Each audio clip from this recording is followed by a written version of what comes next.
Hello! I'm so excited we're back for this surprise round 2 with our folktale heroes. I could not be more thrilled about it. My name is Erin Rice Carlson. I am one of 2 brains behind Trixie Wizard Comics. My partner Adam is watching along. Adam, go ahead and say hello in the chat, please. This adventure is, as Stella said, called Hoodwinked in Hideaway Hollow. It's a D&D 5e adventure for 7th level characters. Everyone has leveled up since last we met them. Just like last time, our cast are playing minor folktale protagonists whose heroism in rescuing the Nutcracker Kingdom gained them the favor of Santa Claus. He had one of his most trusted elves, Wintergreen, write of their heroism in a book of children's fables and tales, thus elevating our ragtag team to the stuff of legends, known far and wide by all the children of the earth. So on that note, for our audience, I would love it if everyone could introduce themselves, introduce your character, give us your race, your class, and your folktale backstory. And last time we started with Jasmine, so let's start with Jasmine again. Please take it away.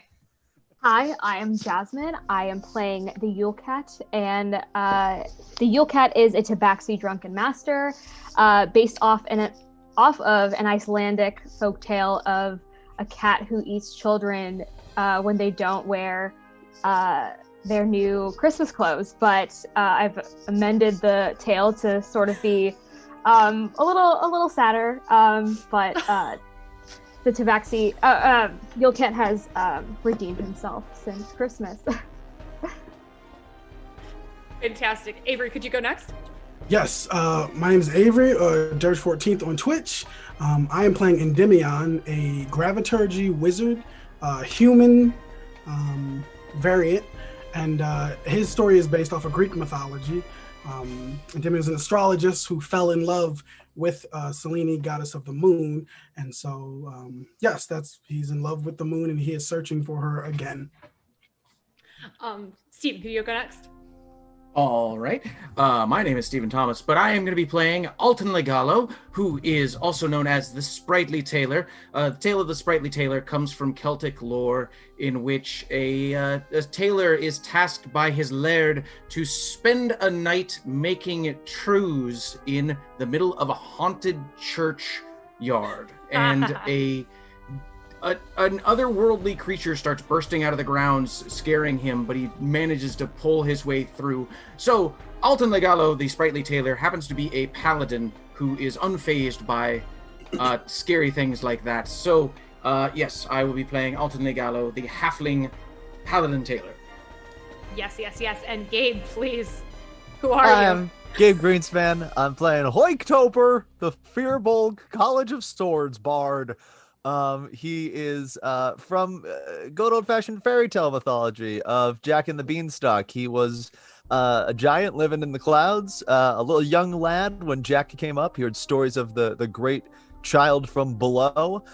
So when he was old enough, he made his way down a rogue beanstalk and has just sort of been living in the woods, chopping down trees and singing to the birds. A rogue beanstalk. Fantastic. All right, friends. Without any further ado, I am so excited to get started. Our adventurers have saved one fairy tale, but there are legends near uncountable, now vulnerable to the tinkerings of a duplicitous villain ready to rewrite them for their own ends. So with that in mind, let us begin tonight's adventure, Hoodwinked at Hideaway Hollow. Let's go with this. Ooh. This story's as old as a housekeeper's knee, the crack in the floor, and the first willow tree. It starts with 4 heroes that answered the call to set back the clock on a tale grown tall. A giant of the sky, a tailor from the heath, a cat of the ice, and a wizard from Greece. That might sound absurd to someone like you, but though strangers at first, their bonds swiftly grew. And that's why this story's as old as the stone, for they learned that a party beats walking alone. They fought the north wind and unseated a king. They stopped time itself, which is no small thing. All done in the name of setting to right the victory blow of a legendary fight. A prince that was set to lose both life and love to a rat that shook hands with the devil's own glove was given a chance by our warriors 4 when they stole back the key and opened the door and released his fair maiden to at last undo the prince's demise with naught but a shoe. The Rat King laid low, ran back neath the mount. The kingdom of candy rejoiced with a shout. All those that were lost in the false story's terror were brought back to life in a land all the fairer. But Hoik and Alton, Endymion and Yule knew the villain behind this was ever more cruel than one greedy rat in one stolen tale. He'd try again, sure, with no intent to fail. They knew they must hasten to Santa Claus' side before the rapscallion had a moment to hide. 'Twas decided that day that the legends of old need guardians to keep the prose pure as gold. So jolly Saint Nick dubbed each of the four the keepers of canon, the legend, the lords of the lore. Winto Green smiles up at you all as he closes the book of children's fairy tales. Its pages are filled with beautifully painted renditions of folk legends, elves mending shoes, boys plunging their thumbs into pies, and the four of you. The book also includes your individual tales. The day Hoyt climbed down from the clouds to sing to the birds of the forest below, the day he rescued a fairy trapped in a music box with the magic of song, and the many weeks he spent regrowing a field of living candy cane grass to make right a tragic mistake. It's fine. Don't worry about it. The knight Alton vested an enraged spirit and sewed a pair of trews that brought his lair to tears. His quest to locate the rarest, most beautiful fabrics across the plains, that he might sew something more beautiful still, and the certainty with which he convinced each of his friends that the tales of Mount Marzipan had been corrupted and must be put right. The day the Yule Cat was cast out of Iceland, a pariah damned to frighten children every Christmas. And then the day he dared to trust again and befriended a band of orphan children living in the skirts of a dead giant. And the night Endymion first beheld his lady Selene, the goddess of the moon, and pledged himself to sharing her story with the world in hopes that he might be blessed to look upon her once more. And the day she raised him to the top of an evergreen tree, that he might bring the light of Christmas back to a land doomed to despair. Wint looks a bit nervous as he looks up at you all. I'm, sorry you didn't have a chance to proofread, before the books went out. It was so close to Christmas Eve, I just had to wing it and hope I got it all right. Did I get it all right? I'd say it sounds right on my end. Oh, golly. You have nothing to apologize for. It is excellent. Thank you. I'm not responsible for the illustrations, though the artists were heavily vetted to make sure that they captured your splendor, as it were. I do wish that the illustration of me hacking down the grass hadn't made it into the book itself, but you know, that's really on me more than anyone, so... They took a lot of time with the cross-hatching and shading between the individual blades of grass. It was really hard to ask them to throw that away. That's unfortunate. In the trash, so we kept it. Sorry. No, it's good. It's good. Maybe in the reprint, we'll change it up.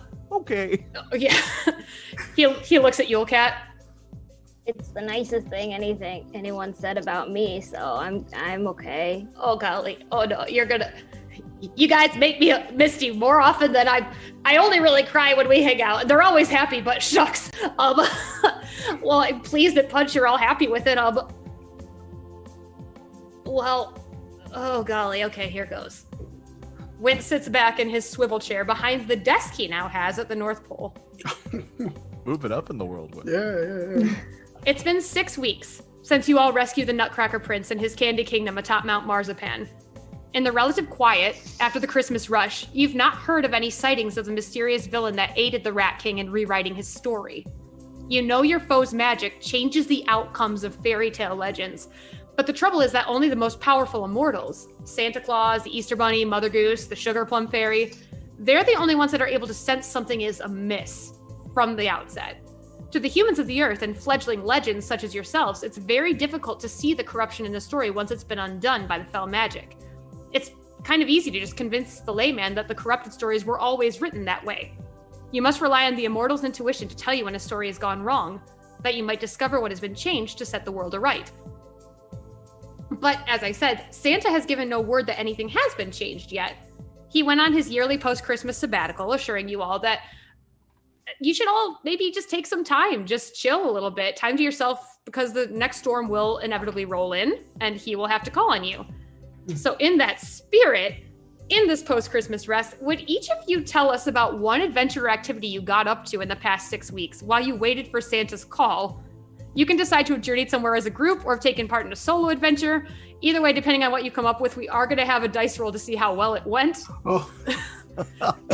So, Gabe, what did Hoyt get up to in these 6 weeks after his Christmas heroics? I think Hoyk probably would have oh man. He would have gone back to the woods for sure. But I think possibly would have tried to like make contact with like 1 or 2 local villagers. Just like wave from the trees in a sort of like, hey, if you happen to see me, come hang kind of a way. Nice, wonderful. I mean, that sounds like just a persuasion check, yeah? Who can you... Ooh, Let's see yeah. how you would call upon them to come hang out with you. Ooh, kidoki. Hey, just over here. I don't know if you've seen the red-breasted swallow, but they're beautiful this time of year. You can just come on. He's been waving with his axe. Sorry, let me put that away. I realize that's not very welcoming. 21 days to make a habit? Haven't made that habit yet. Really haven't figured that one out yet. That is a 12 persuasion. You know, you've definitely persuaded whoever you're calling to take a look at this red-breasted songbird of yours. Sure. It doesn't seem like anyone's coming to hang out, but you know, it's not. Don't be discouraged. Like, you're a likable fella. Yeah. We'll give it another try in the next sabbatical. Yulecat, what have you been doing these past 6 weeks? Yulecat returned to Iceland and just roamed the streets, sort of seeing whether or not the reactions of the children have changed, and is trying to not seem intimidating. Trying to not seem intimidating. Yes, trying so hard. Okay.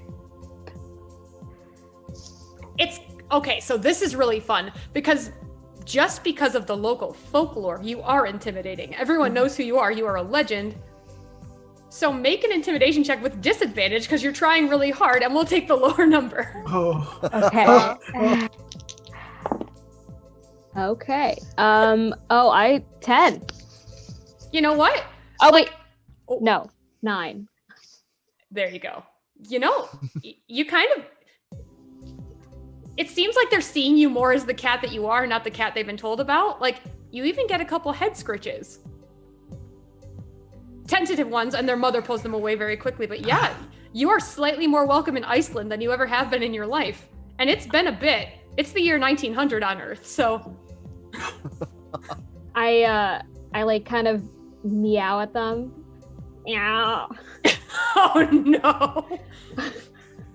Yeah.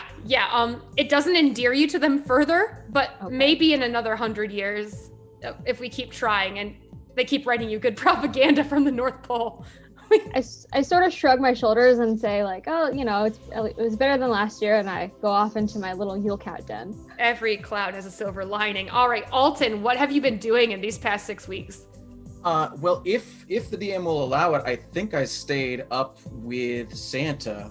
Definitely. And I think what Alton has been doing is he knew about the silk thread that came from Mount Marzipan, so he returned. The sugar spun thread, yeah.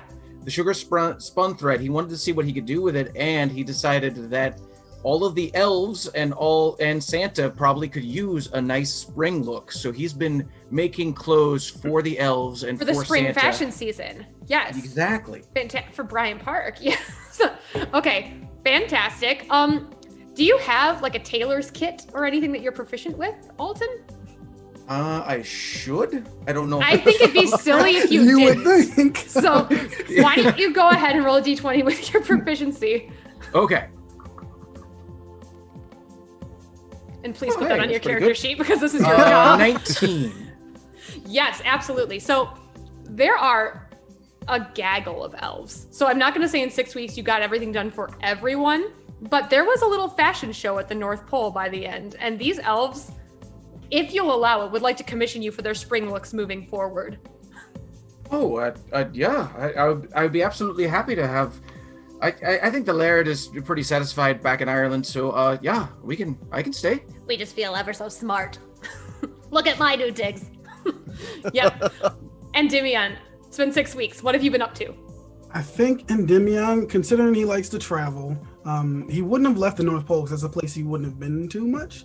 So he would have maybe done some research here, even looked at if there were any ruins or even lost observatories, something old, something secret to maybe get closer to Selene. That's amazing. All right. I'd say you took some time in the North Pole's archives, which it's a lot of cookbooks. There are more cookie recipes than you ever could possibly imagine existing.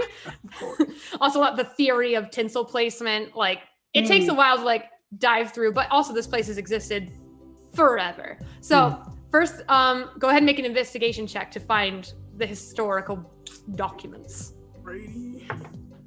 17. Mm-hmm. You're not really a stranger to libraries, and also you're the oldest lived of everybody in the party, so you've had time to get actually pretty good at finding what you need. So yeah, you do find a book of not just observatories in the North Pole, but ancient ones around the world, often ones that have kind of been lost to sort of the human like memory and oral traditions. So if you'd like to go find one, there I'd say you can either make a survival check to go on the hunt, or you can ask an elf to take you to one in the North Pole. It's persuasion or survival. Persuasion or survival? Well, I think they're all the same. A wizard's two greatest skills. Again, I'm a trouble, but I'm pretty confident. If you want to come up with a different kind of role, a thing you'll do with that information, you're more than welcome to craft your own story. I mean, presumably I would just look for more information, but if this is what I found, I think I would have to move on. So I will go with survival, because I think that's what he would do. Let's do it. Roll the dice. Oh, that's great. 19. Natural 18, 19. There you go. Not only do you find it, but you find what looks like the ruins of an ancient telescope, like a rudimentary, made of like mirrors and like, it's like made of rocks. Like you don't actually know how old this thing is. Like you can ask Santa because he definitely knows, but he's actually not at the North Pole anymore. Oh. Which we'll get to in a minute. Unfortunate. I'll have to find him and get back to him. I'll do sketches of it as best I can. For sure, yeah. You honestly, with that role, you figure out how you could reconstruct it if you wanted to make one of your own. Of course. All right. So, though you've all reassured Wint that the book is good, the illustrations are fine, maybe we leave out the accidental murder next time, whoopsie doopsie, but you've seen this look on his face before too. Can I get insight checks from the entire group? Yes. Ooh. 23. Thank God. 18 for Alton. 13 for Endymion. Big 7 over here for Hoik. I mean, Hoik, there is a cardinal sitting on the windowsill just outside in Wint's office. And that not only is it like a beautiful cardinal, he looks like a friend. You probably should go talk to him. I will. For Endymion, it looks like he has like a storm cloud behind his eyes. This is usually how he looks when he's troubled. It could be something small as like the wrapping paper getting unevenly rolled back on the tube or something. But to the Yule Cat and Alton, the last time Wint looked like this, he had a very specific bad news. He looks confused and very worried. This is the face that Wint makes when Santa's insisting something isn't as it should be.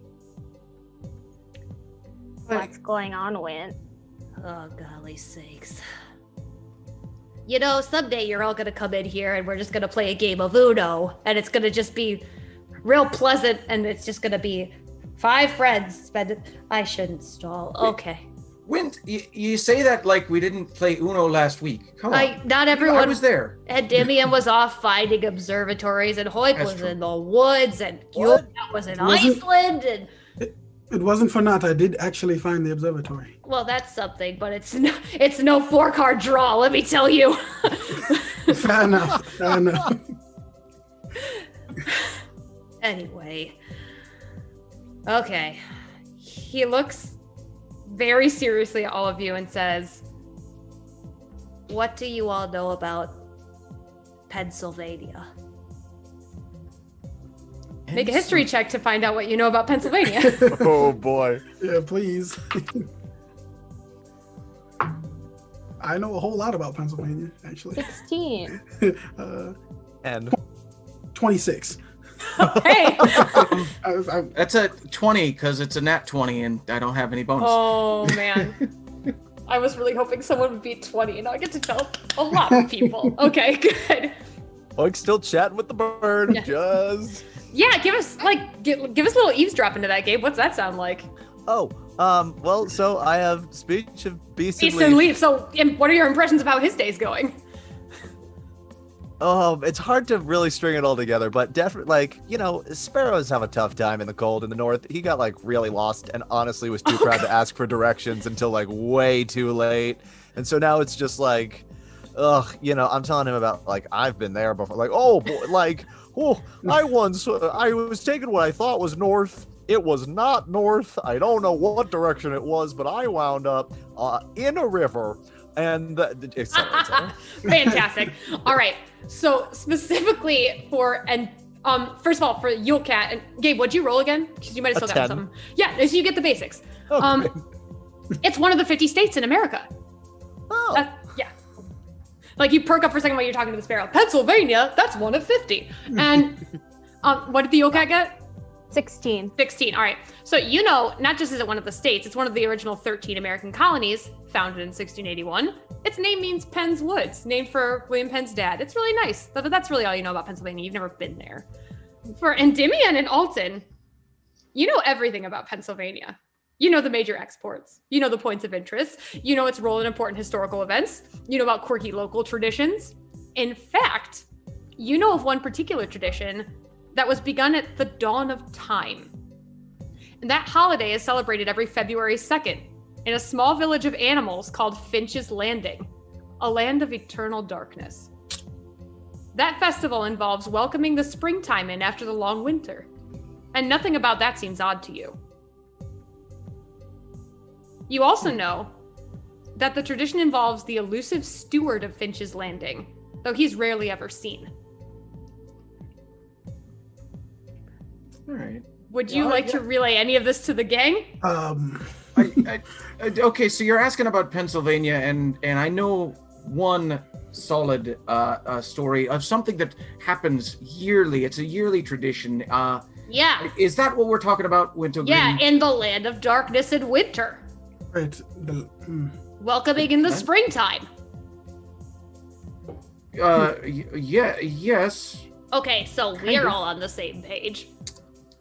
But, well, Santa's got his beard in a twist, gang, because, he sent a telegram from his holiday in the ethereal plane saying something set his teeth on edge again. He says that the town where they celebrate this holiday, Finch's Landing, isn't real. It never existed, or it's not supposed to exist. He said that it's replaced a real Pennsylvania town run by all the humans, but he can't remember the name. And he said he's sure that the sun and the spring return there just the same as they do everywhere else, which is ridiculous. And even funnier, Santa told me he's certain as starlight that the springtime festival isn't old as time at all. He said he can't remember it being much older than like a decade. Huh. This sounds familiar. Yeah, it sure does. At this point, as is tradition from last time, it's time for some wisdom saving throws. Oh, okay. I cannot roll above a 5 right now. I don't know what is going on. It's great for the plot, friend. Get Keep him it out coming. now. Get him out now. Get him out now. I That's gonna be bought. a big 3 from Hoik. 15 for Alton. 18 for Endymion. Botch. Botched. Oh, golly. Okay. Sorry, I was getting yelled at in the chat from Adam. So, I missed it. Did anyone have an beer 20? No. 2 off. No. Okay. Unfortunately, you just can't wrap your head around it.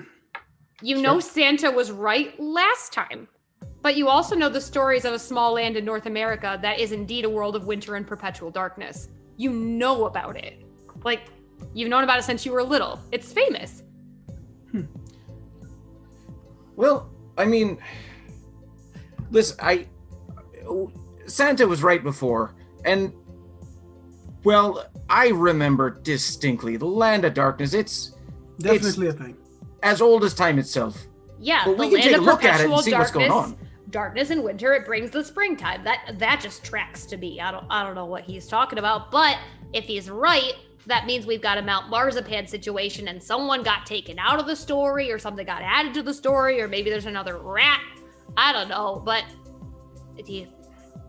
you're kind of the lords of the lore now. We made it alliterative and everything, so if you wouldn't mind taking a peek in Pennsylvania. You know, I'm down for going if you all are. Sounds nice. We'd love to go. Well, Awesome. bless my boots and bless all yours too. I don't know why we always talk about footwear, but you aren't gonna have to walk through a magical summoning blizzard this time, no siree. Santa thought you all might like to travel in style. What am I looking at? In style! Wint pokes his head out of his office door. You guys, I said, when I say it's, I snap and I say in style. That's a signal. No, I'm not mad. No, it's okay. No, we're just gonna try one more time. Okay, here we go. In style! And the four of you and Wint are transported to the stables just outside the workshop, where Santa's honest-to-goodness sleigh is hitched with a team of 8 ready to fly on your command reindeer. But Hoik, make a perception check. Uh-oh. With advantage, you already know what you're looking for. God. Nat 20. Yes! Okay, that was the right moment. Alton tried his very best to look surprised when it actually went off, but he was just like trying to make Wintergreen happy because he was like, I know that you can magic me places and what is going. Oh! But I rolled a 14 on performance, so I don't know if Winto by it. He did not beat that. He is a trusting little angel. Hey! He's just looking at you so proud. Oh, that's amazing! Oh, wow! This is beautiful. It came with the promotion. Oh, all right. Hoik, you're familiar with the story of Santa Claus and his flying reindeer. In fact, you, with that role, you know what they look like just because they're so famous. But one reindeer in particular is more familiar to you than any of the others. It's your good buddy Blitzen, the third string reindeer. He has been hitched in Blitzen's place. Blitzen! He looks like a golden retriever trying to do calculus next to the others. He's not nervous. He just doesn't know how to do. But he looks very chuffed to see you. Amazing. Down, Prancer, down. Fix it. You get out of the way. I'm talking to my buddy. They're all harnessed, so they're like, There we go again. what? No, not down. Just sort of make way. Like Whatever. they're doing like this Ripley wave thing. Like Yeah. Good. no. Yeah. Bad. Blitzen gives you a big nuzzle with his antlers. Make an attack roll. For the first time, I think. What's your AC? 16. Yeah, he finally drew blood. You take 2 points of piercing damage from his Perfect. love. Oh boy. Yeah. Okay. Is the stable made out of gingerbread? Yes. Oh, no. It sure is. Yule Cat walks over to a door and breaks off a piece and starts eating. Yep. There's no strength check required. It's cookie. So yeah, you break it off and start crunching down. The door immediately regrows more gingerbread. I break more off. Defiantly, the door regrows. I keep going, just fascinated and just until we have to leave. I'm just going to be doing this. Hey, the Yule Cat. I know this is a hill you're willing to die on, but I think Santa might want us to, get to the land of plenty. I think it's in the breadbasket. I don't know a lot about geography, but yeah, It seems like a long journey. I'll need sustenance. yeah, okay. Wait. I've never been to He's not Pennsylvania. It's called the breadbasket? I think Does that mean, hey, Yule It's Cat, not there made might of be bread. actual bread. What? Well, it's Are not going to there- be made of bread. Are there Oh, baskets? okay. Never mind. I don't love think a it good works the basket. same. I don't think it works the same as here. I don't Got know. it. I've never been there, and I'm not Santa's chief geographer. I just do the bureaucratic work now. That's why the mustache is so curly. Makes sense. Like the Monopoly guy. But anyway, you'll laugh later. Anyway, does anyone happen to know how to drive? Actually, Does anyone have any land proficiencies vehicles. with land vehicles? It's a good question. Really, any vehicles. You could know how to drive a submarine, and I'd give it to you. Sure don't. I do most of my work walking, actually. No. Or I've teleporting. almost been run over by a vehicle before. Oh, well, I mean, maybe you'd be the best suited then, because if you don't know how to drive, at least maybe you know how to calm the deer if there's turbulence or. Oh, I'm pretty good at calming deer. Oh, well, shucks. Does anyone mind if Hoik drives? You can decide this amongst yourself. I'm just here to cheer you on. Someone else should navigate though, because that is really a failing of mine. I can navigate fairly well, but I cannot drive. So. Yeah, I mean, I would It's a say person. Hoik makes the most sense anyways, because, I mean, this is going to involve needing a bunch of strength, and Hoik there seems super strong to me. That is very true. I am in agreement. All right, friends. So, since we're going with animal handling and not vehicle proficiencies, the DC is a little higher. Oh, we're going down. I don't know. As you're about to fly, Hoik, you know how to make them go up because you nat 20'd on Santa's reindeer. So why don't you go ahead and tell them what to do, and then you're gonna make an animal handling check to see how well you do it. All right, ladies and gents. Yep. Wait, Nothing happens. okay. Shoot. All right. To the skies. Go web, go. Go up, go. Go web, go on web. Web, go web. Like, He's on his little tippy toes. yes, hey, I believe you mean Excelsior. on That's, Dasher, on Dancer, on Prancer. Oh, right. I have to with all the. With all of them, there's on 8. Dasher, on Dancer, on Prancer, on Vixen, on Cupid, on Comet, on Rudolph, on Blitzen. Blitzen. All right. Yeah, Donner's a little really mad to be called Rudolph, but yeah. and but- Donner come as well. The sleigh is make an animal handling check. Let's see how this goes. Let's go. It's good. It's really good. It is a 23. Hell yeah. The deer, even though they're a little miffed and not used to your voice, take off in a trot, then a gallop. They run out of the open stable door and take off into the sky. Wint, real quick question. How do the seatbelts work? There aren't any, it's 1900! Okay. What's a seatbelt? I'd prefer everyone stay in the vehicle. I have no spells to help you if you fall out. Oh, shoot. Wind waves a tearful goodbye with his gingham hanky out as you all fly away. He shouts something on the breeze. Ah!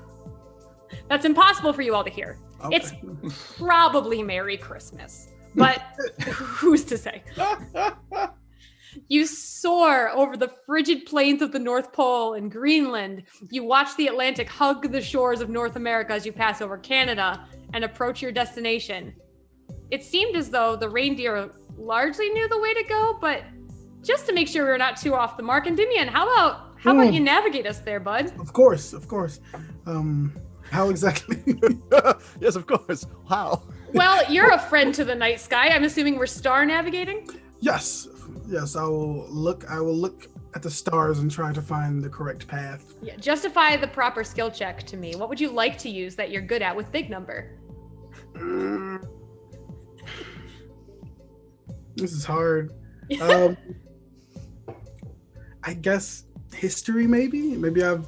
You know what? I will totally allow that. Just knowing roughly where Pennsylvania is. Yes. Again, you are from ancient Greece. You know a lot about the world at this point. Oh. All right, I will roll. Pretty good. 23. You're gonna get to Finch's Landing without issue. Excellent. Go. Just take a left right here and don't hit the bend too hard. We might fly out. Take a left over the Atlantic Ocean. No, wait, hold on, not yet. Now go left. Now. Exactly. When you finally do arrive and begin your descent into Finch's Landing, you can see, surprisingly, that the sun is just about to come up. You have also learned something over the course of this journey. Santa is able to deliver all the presents to all the children of the world in one night, but it took you like a full day and night to do this. So you've learned that the power of time dilation does not come from the sleigh or the reindeer, but from Santa himself. Just a little lore tidbit that might be relevant at some point. But maybe, who's to say? It's But weird. Yeah. the sun is rising over this land of eternal darkness. And it is dark down there. It looks like it's been swallowed up by a winter's evening. Black clouds swirling about, but the sun is cresting through. As you keep your eyes on the horizon, almost scarcely believing that the sun could come up here after you've been told all your life it never does, could I please have perception checks from the group? Yes.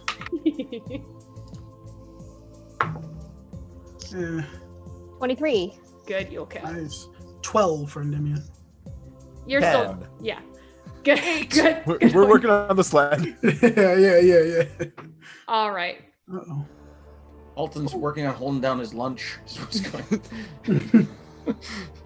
So Alton, yeah, you don't see anything. You're like, the turbulence has gotten to you. You're in the bottom of the sleigh, just kind of like pretending to nap, but really you're just trying not to hurl. Oh, bud. And Endymion and Hoik, you see something golden flying across the sky, almost like a shooting star, moving just ahead of the sunrise. Yulecat, you see a tiny figure in some sort of golden vehicle racing across the sky. The sunrise isn't just behind them, it's following them. I point to the golden thing across the sky, and I'm like, does anyone else see that? It's just a falling star. No. I know a vehicle when I see one. I don't know how to drive them, but I know them. But I Because they know I can kill spot cats. 'em. It's been run over many times to know. Many That is- times. I'm sorry to hear that, Yulecat. We should talk about that afterwards. It's fine, I'm sure it was an accident. Maybe. Just I don't as know. it looks like the sun is going to breach the clouds above, shoom, boom, a pillar of what can only be described as a beam of darkness erupts from the ground below, shooting into the sky straight at the golden object that is pulling the sun along. The golden figure and their vehicle plummet thousands of feet towards the ground, vanishing through the canopy of an evergreen-covered mountaintop. Darkness and black clouds swirl across the sky like a storm that just remembered how to blow.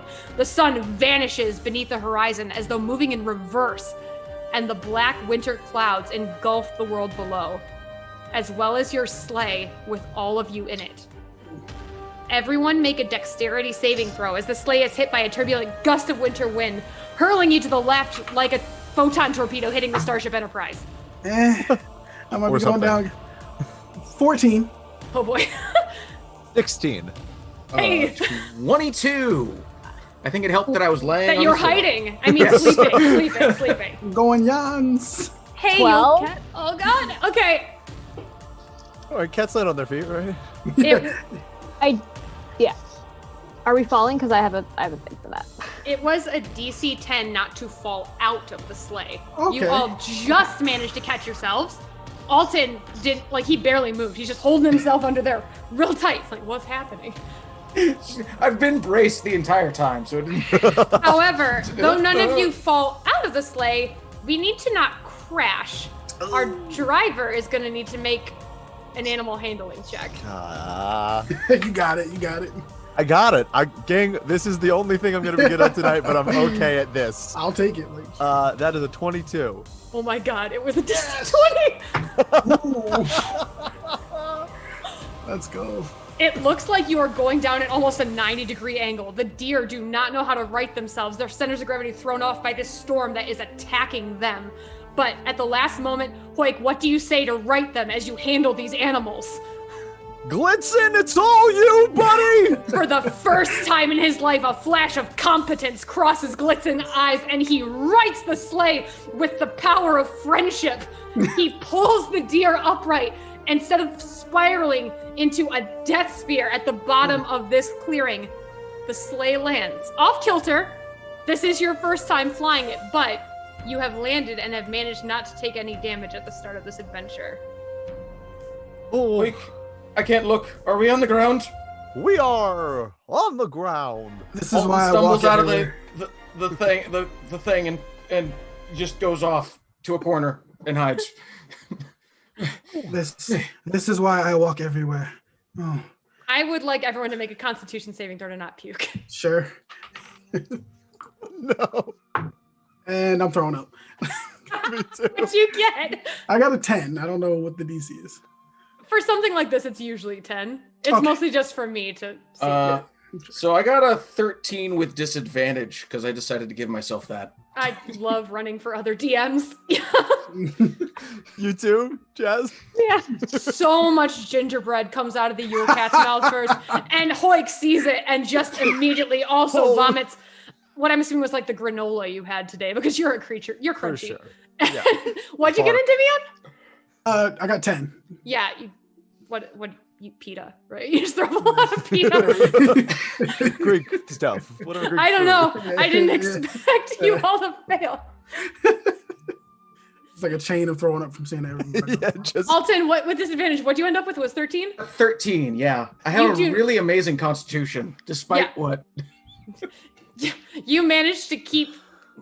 What's your favorite? What are you eating? You're eating like You're Well, Irish, I've been yeah. eating what the elves have been eating because I've been living with them for the last 6 weeks. gingerbread. They eat gingerbread. The world is made of it. So you keep your gingerbread down.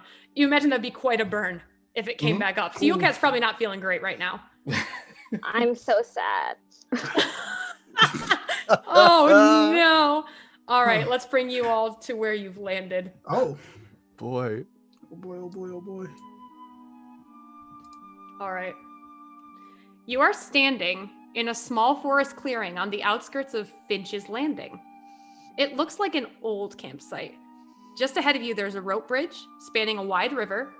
High above the sky is a swirl of black, wintry clouds. However, every now and then, and it's unclear how or why, given that dawn was just breaking a moment ago, the full moon glows down from the gap between the clouds, as though you've arrived in the dead of night. Endymion, Yes. let's look. What am I looking at? Isn't this like your thing? I'm still recovering from. Oh, right. Sorry. You just rub your back a little bit. I apologize. Just the moon. It's exciting. It has been a while. So Alton my- is very curious about this interesting stone structure with the ropes around it. So he's taking a look around, trying to figure out what's going on there. Perfect. Actually, that is my question for all of you. Now that you've landed in this campsite, whatever you would like to investigate or whatever you'd like to do to get your bearings, please let me know what you're doing. We can start with Alton because you mentioned it. This is a fire pit. If you'd like to make some sort of check to get more information about it, you're welcome to. Oh, sure. I think, Alton is just like digging around, investigating, trying to figure out what's going on there. Absolutely. Make an investigation check. Uh-oh. Why'd I close that page? Oh, shucks, I don't know. It's 0 anyways. I didn't need to check. 15. 15. Yeah, fantastic. So this campsite is not just old. It looks like it hasn't been used in years. Okay. That's what you get out of it. There's not really any evidence of the last people who were here. It doesn't look like it's been cared for. It looks like the wood is quite damp. Most of it's ash anyway. Most even blown away, like covered in leaves.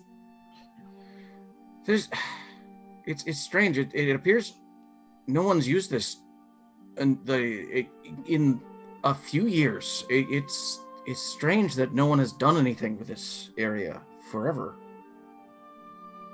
Anyone Which else? is- What would you like to do? Oh, sorry, Endymion, please. What'd you say? Oh, yeah, I would just try and get our bearings and try to figure out which way is town. Fantastic. Yeah. That can be a perception check, investigation check, whatever you're looking. There's no knowledge local in this Yeah. game, so whatever you'd like to I would use. prefer investigation if that's allowed. Yeah, go ahead. It makes more sense anyway. 20. Yeah, absolutely. So you can see that the faintest light from what you assume is maybe a lamp or someone's lights in their house is just coming from, like, you have to cross the bridge probably to get there. Mm. That's probably the direction of town. Okay, I kind of look up after Hoik bringing the moon to my attention, kind of close my eyes and refocus. It looks like I was afraid that there was no light here at all, especially with this fire pit not being used, but there's some form of light across this bridge. So Whenever you have recovered and finished throwing up your lunch, we can head out. Endymion, additionally, with that investigation check, and you're looking closer at the bridge, you see something else at the river's edge.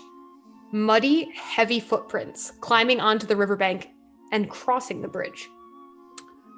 Right. There's also some creature that came out of the water. I'm not entirely sure if that has anything to do with what's going on here, but we should keep our eyes open. Right. Are the reindeer going to be safe here? I was thinking I would tie them off or send them off, whichever one we think is safer. Well, I cannot can't teleport us at this level, so I think we should at least have them come back eventually. All right. I could ask them to just sort of take a lap. Whatever you feel is best. I love that. All right. Hey, all of you and Donner, could you all just sort of stretch your legs once around? We gotta follow this light, and we want you to be safe. Absolutely, yeah. You've lived at the North Pole long enough to know the deer run laps daily. Like, they've got to stay spry. So, yeah. And they know that you have been charged with keeping them safe. So, yeah, you're not really going to handle these animals. You're just bossing them around. So, yeah, they take off with the sleigh behind them, pulling a weight, getting them gains. Perfect. Yulcat, do you do anything in this initial moment, or you just kind of... Can I make a perception check for like the trees surrounding the area, if there's anything hanging out? Mm-hmm. All right. I think Alton was just reaching out for one of the reindeers to finally pet one, and it just took off in front of him. This was finally the moment where it was going to happen. Yeah. Maybe next time. Maybe next Mud kicks up in your face. Oh, no. 12. Nothing immediately of note in the trees. I'll say that you notice that a lot of the area around the riverbank and the bridge is overgrown. So there's a lot of like wintered foliage, but nothing really alive or interesting that you see except for the footprints that Endymion pointed out. That's the only really sign of life you have in this forgotten campsite.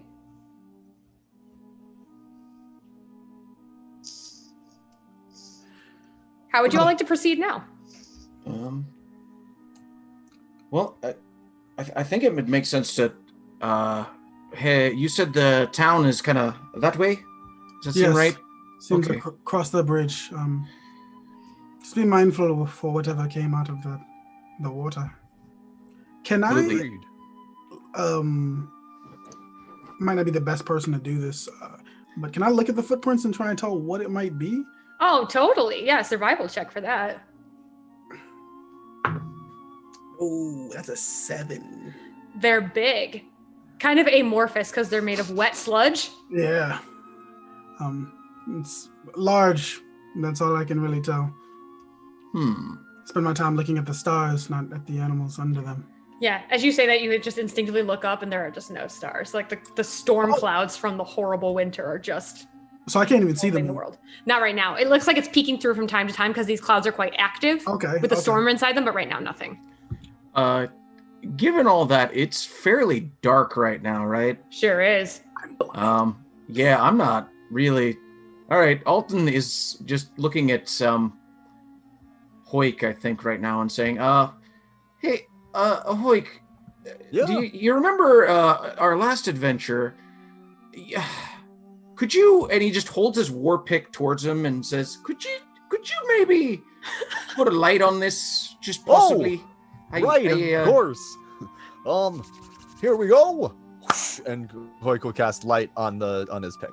And yes. Just like last time, I'm just activated dark vision and get flash in the face. Oh, Salini Hoik. Oh, every time. Sorry, God, we gotta coordinate that better. We really do. Oh, I appreciate your efforts, though. Of course. On that note, would you all like to follow the bridge to Finch's Landing?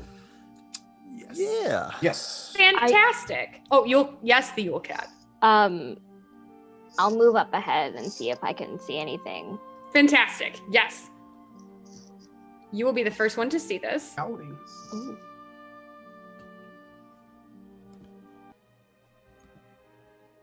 You can see the Yule Cat. You see this first.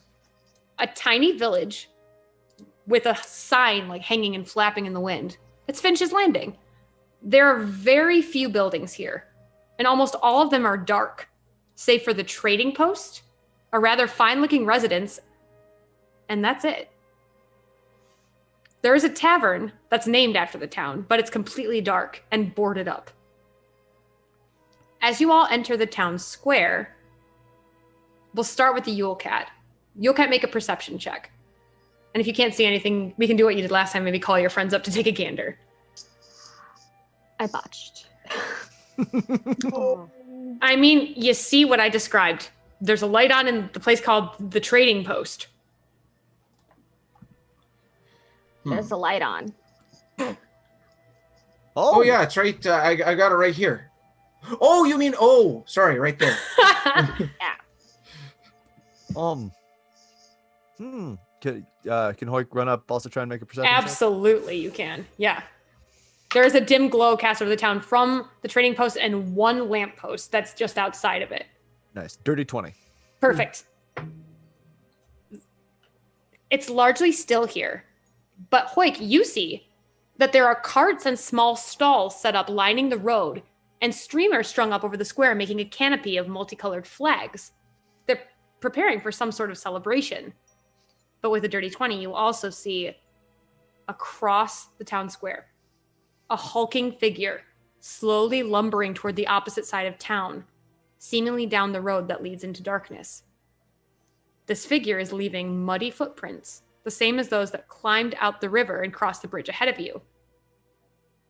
But since you rolled a 20, you notice something as he's just leaving the aura of the lamppost. You can see that something about him doesn't make any sense. This hulking creature is the size of an ogre, and yet the shadow it casts is quite small. In fact, it doesn't even seem to match their silhouette at all. But quickly as you've seen the shadow, it passes out of the light. I'm going to put you all on a map while you talk about that. Friends, I think we found that one who was ahead of us just a little ways down the road there. I don't know if anyone else saw the giant lumbering shape, but that looks tricky. Still trying to find the moon in between these clouds, but I'll take your word for it. Did it look large enough to match the footprints that Endymion was looking at earlier? Oh yeah, that's our guy for sure. Okay. I wonder if maybe he scared off the townsfolk? The figure stops walking. Uh-oh. Let's make that. Double checking something. Hold on. No. Mm-hmm.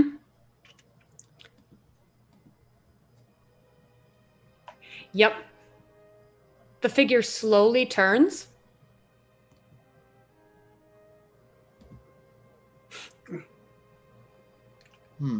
You can see madness in this creature's eyes. And at the sight of you, it starts breathing heavily, angry, and... Hey, gang! I believe we're in trouble. Everybody please roll for initiative. Yes. That's okay for me. If you would like, please put your initiative in the turn order, please. Will do. Hey, work with me. Also, I would like battle music. Battle music. Oh yes, Yule Cat. Hell yes with that 20.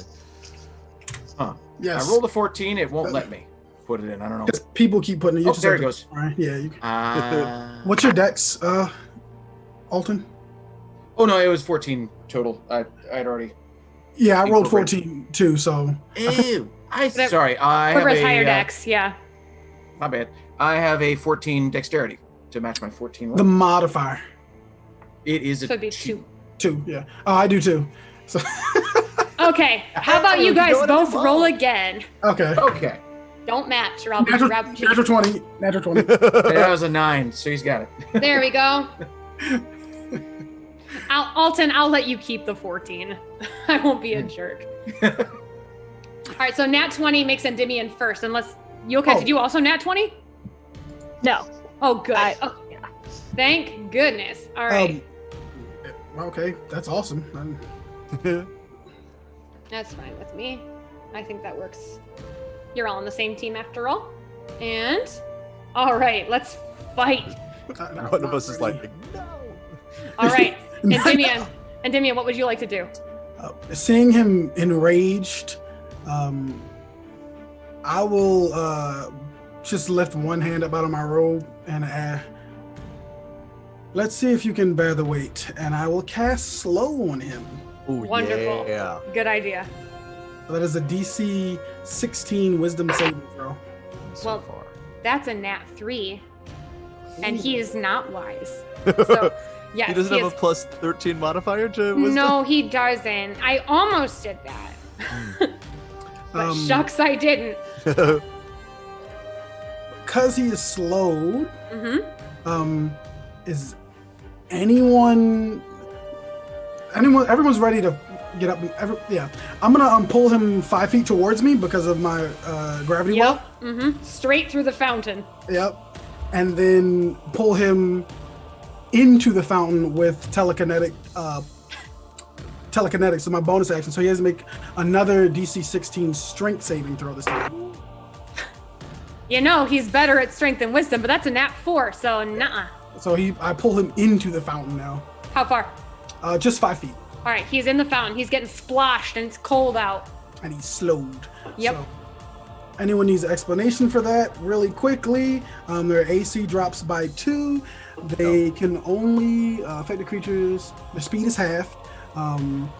They have a negative to dexterity saving throws. They cannot use reactions.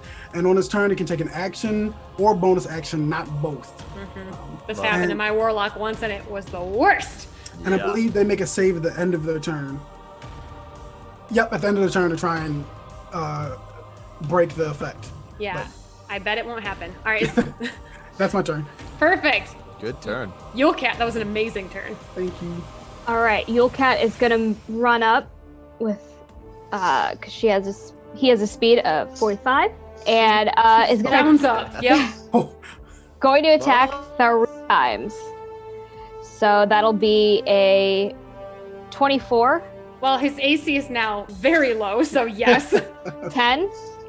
Miss, unfortunately. Okay. I'd say it hits, but he just takes it. 17. 17 hits. Okay, so that's 2 hits, so he's gonna take 8 plus 6 is 14 damage. 14, nice hits. All right, he's just clocked in the face. His little clawed hands just doing their kata. All right, anything else for you, the Yulkat? That's it. Alrighty, Alton Lee Gallo. All right, Alton is going to run his full 25 feet towards the. Yeah, I know he's, halfway. It's so endearing. He's going to run that full 25 feet though, and as he's running, he's prepping his javelin, and he's throwing it at the end of that run. So let's see how that goes. Come on, javelin. Javelin. Woo! 25. Yeah, golly, yes. So he is going to take, let's see, 10 plus, what was the other plus? Hang on. So he's wearing these nice new socks that are like burning it. He's not expecting this. He's just trying to get in the fight, but he feels. I'm sure if it would just be carpet that did it, but yeah. He's feeling some weird static, and then he throws the javelin, and this lightning shoots out from the javelin, and he does a full 13 damage. Total with the lightning and everything? Yep. All right, nice hit with this lightning javelin. Nice. You are the and I conduit think from because the he was socks. not expecting the lightning to come out, because he just thought he had nice fuzzy socks. Santa didn't explain it. He's just like, here. He stops with the rest. He could do another attack, but he's like, I don't know what that was. You feel a burning in your feet. Ooh. Not to cause pain, but it came from your shoes. All right. All right, this very, very angry troll is going to look around at all of you in a rage and look at the one who slapped it in the face twice and is going to make an attack. It's going to make several attacks. Uh-oh. All right. It's going to roll like garbage. All right, I'm going to change D20s in a minute. There you go. So he tries to bite you, Yulecat, but he's just moving sluggishly, like, ah, darn it. And then he's going to try and claw you twice. There we go. That's numbers 21 That hits. and an 18. That hits. Perfect. All right. Ooh, big number. Uh-oh. 19 points of damage to you. Ooh. Okay. Oh, I can't go anywhere near him. All right, and wisdom saving throw to stop being slow, right? Yes. 16. No. That's going to save your lives. All right. He's going to stay locked in combat with the Yulecat. He would like to crush this kitty. Hoik! Topor! Hoik's gonna run in 30 feet over to here. And then, Aaron, you said it looked like, when I saw him with the dirty 20, you said that it looked like he had, like, madness in his eyes, right? Mm-hmm. Just like he was furious, or like he was in, like, If something... you want to use an insight check to determine the type of madness, I will let you do that as an action. It would be a full action? Because you're getting the measure of someone. It takes a minute to scrutinize. Fair enough. I'm just gonna risk it regardless, going off of instinct here. Hoik is going to look at him and go, "Now calm down, big fella," and cast Dispel Magic on him. Mm-hmm. There we go. All right. This is really fun. Just at third level. Mm-hmm. I am checking one thing with my stat block. Hold on. Yeah. I had a feeling you were doing this to me because you did it last time. I mean, listen, Hoik has a couple of gears. All right. So at third level, you said? Third level. All right.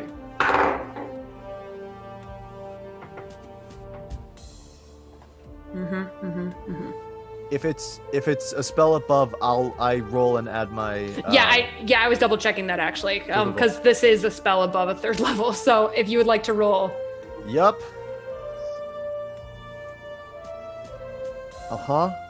D10 and the spell's level. Okay. Adding my modifier. Okay, that was a nat 1. I'm gonna use a lucky point. Because Hoik has the lucky feat, and boy, I love that he does. not a nat 1. That still won't be high enough. Natural 8, it would be an 11. Unfortunate, no. So I'll give you this. It looks like there is something affecting his mind. Cool. You can tell. And All right. it seems to be something coming from within him. That's what I'll say to you. Fantastic. Hoik will then say, "Keep going, Yule, you got this!" And give a bardic inspiration to the Yule Cat. Excellent. It's a D8 to add to one of your rolls. And Dimian. Oh, wow. I will... I'll use Sapping Sting on him. So I need him to make a con save, DC 16. He's probably great at con. He's better than wisdom. Let's see here. I'm doing the thing that I'm not supposed to do. I'm rolling die before I look at my dang mods. All right. Con save? Yeah. Yes. He rolled a 17. 17, okay. He's not affected. However, does Alton look like he wants to get closer? Oh, yes, he does. Okay, I will, with his consent, I will push him 5 feet closer with my telekinetic feet. So you can just move 5 feet towards him. Because technically you have to move here, because it has to be away from me. So Gotcha. Yeah. Whoop, that's the wrong button. so maybe you can get flank him. Alton is just like still staring at his feet, and he notices the ground moving. And he's like, "What?" It'll be fine. Be careful. He has good constitution. Crazy magic feat that I...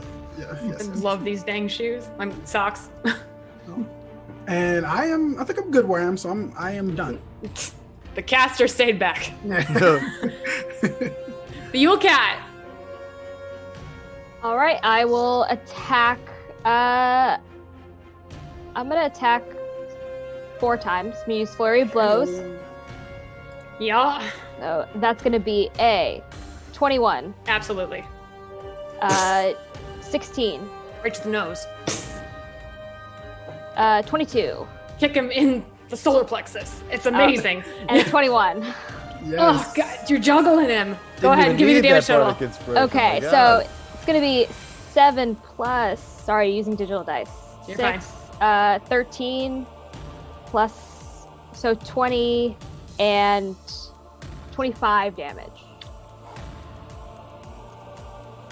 And I believe since I used Flurry of Blows, I can, I think I can disengage? Mhm. I can, okay. Drunken Okay, Master. so I'm going to disengage and then move back 10 feet, I believe I have. The little bit of gingerbread left in you is keeping you feeling nice and sugar drunk. There's not much left in there, but yeah, you step on back. He can't react anyway, he's slow. Yeah. And that's my turn. Alton Legallo. All right, Alton is now noticing he's standing in a fountain with this creature. He's going to run the rest of the way up, even as Yule Cat is going backwards. Pulls out his war pick and strikes out a couple of times. It's a glowing war pick. Yep, alright, go ahead. That's a 22 to hit. Yep. Just get him right in the shoulder and rip down. Ooh, that's 5 damage. And then I'm gonna swing again. That's probably not gonna hit. 13. Match with the slow. Oh, Ooh. sweet. Hey. Ah. Damn. Another 5 damage. He is wobbling. It looks All like right. he couldn't take much more. And Alton is just going to stand there and see if he can't grab his javelin back. He's just like, where did that land? Hang on. It is sticking out of his neck. Oh, no, I can't reach that. That's Nope. not going to happen. He didn't, I mean, javelins are like an I upward got it throw. for you. Okay, thank you. I'm coming. Well, Alton, he didn't like that one bit. Let's make 3 attacks against you, please. That is a 22 to hit you. That will hit. That is only a 16. Was that 2 hit or was that the damage? 2 hit. I'm doing them all at once. Okay, that one misses. And that is a 13, so just 1 hit. But it is the nasty bite attack. He's just gonna bite like a lion tamer sticks his head in a lion's mouth. He's just gonna No. crunch you. Ah! Alright. What? Who turned out the lights? Yeah. Alright, where'd my die go? There we go. All right, the bite is it's not gonna be that bad. Oh, but it's max damage. That's gonna be 10 points of damage to you. Okay. Not bad. Not When he bad. lets go, you just see a bunch of like teether marks in your neck. Oh no. Who turned out the lights for a second there? Ah. Oh my gosh, did I escape the slow? Could it be? DC 16. Oh, I rolled a nat 16. Oh, you're good. Unless you have negative. No, Unless he has a I- negative wisdom. No, he has a negative one, so he didn't do it.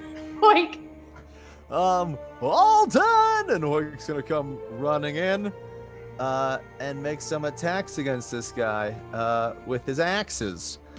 with his axes. I will say, if he looks really wobbly, trying to hit him over it with like the blunt part of the axe with the metal, non-lethal rather than trying to kill this guy. Alrighty. First one is a 16. Hits. Second one is a 26. Yes. Third one is a 17. The blunt of the axe just bopping him. You've learned a lot from the grass fields. How much damage do you do?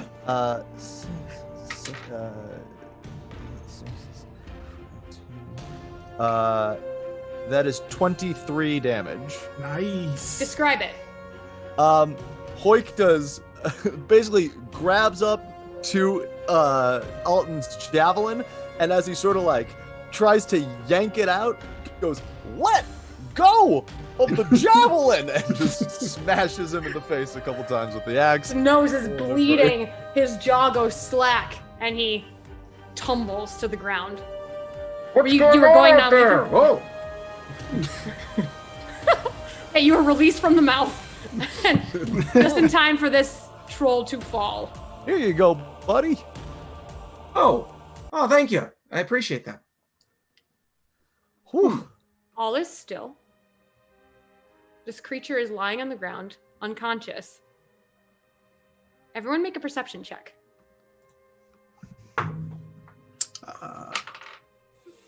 15 for me. 23. 23 on those perceptions, you'll get. Incredible. Yeah, I'm 9. I rolled an 8. All right, so this is for the Yule Cat. You're used to seeing things skittering away in the darkness. You see a spider just traveling along the cobblestones. But what you'll notice is that the spider does not have a shadow that a spider would have. It looks like the silhouette of a rodent. And the shadow of the troll is once again troll-shaped.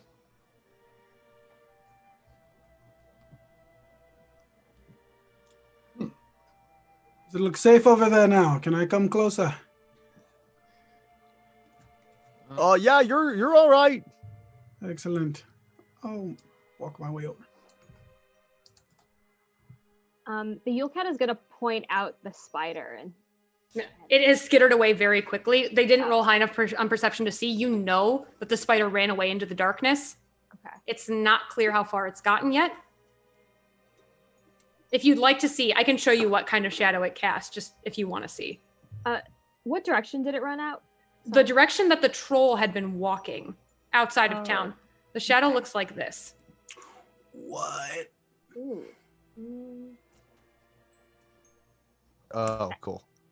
Guys, I saw a weird shadow and it ran away. Should we follow? The troll's breathing is very shallow. Maybe we should take care of this guy here first. I don't think he actually meant to harm us. I saw something in his eyes. Better fooled me, but I'll take your word for it.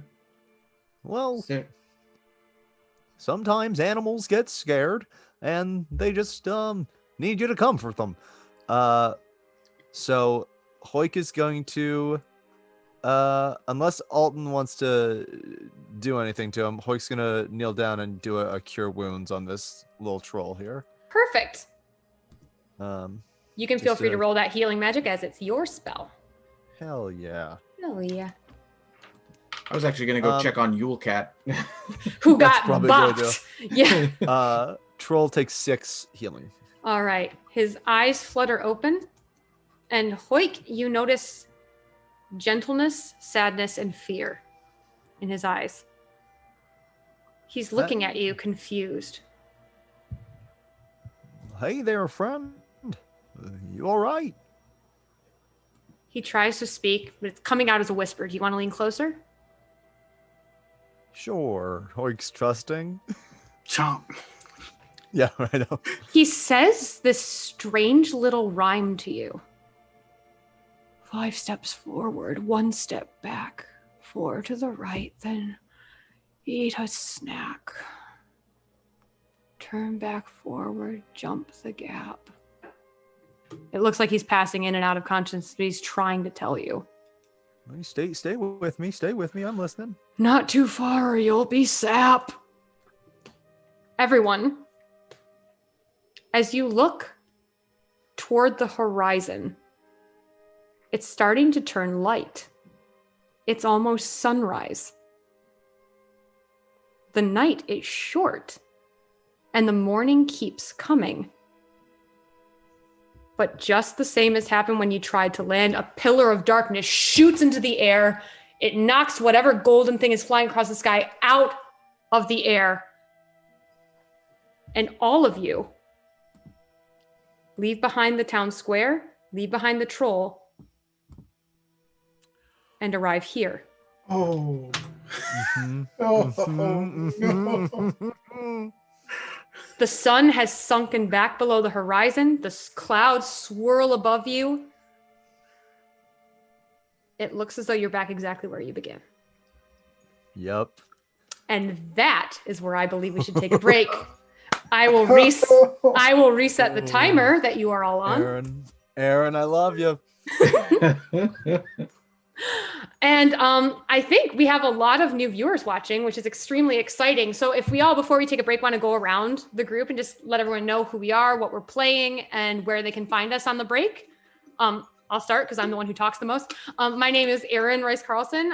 My partner Adam and I make Trixie Wizard comics. You can find us at Trixie Wizard on Twitter and Instagram, or at TrixieWizard.com. We make a lot of video gamey, D&D, Pokemon jokes, that sort of thing. We are on a little hiatus from our graphic novel project, but you can read up through, I think, page 40 or 42 right now. It's called Alive Alive O, and it's about pirates in space. And other than that, we do a lot of D&D commissions. Feel free to reach out if you're interested. All the tokens, or almost all of them that you'll see tonight, as well as a lot of the art, like the Finch's Landing art, that's us. So we're happy to do art for your D&D game or your favorite OC. We'll draw that too. Just give us a ring. And other than that, yeah, we're playing a D&D campaign tonight called Hoodwinked and Hideaway Hollow. It's some sort of holiday story. The party's still figuring it out. And they're all playing folktale heroes, doing their best to help Santa Claus find out what happened to this land of magic. And Stephen, would you like to go next? Where can people find you? Who are you? What are you about? And what are you playing? Sure. I am Stephen Thomas, aka Silver Bulette. You can find me on Twitch and on YouTube as Silver_Bulette. That's Bullette. I also am in charge of the podcast All the Web's a Stage, which is a short play podcast in which every other week I bring on a guest and we perform 5 to 10 minute plays based off of a Twitter sentence. Fantastic. I love it so much. Avery, would you go next?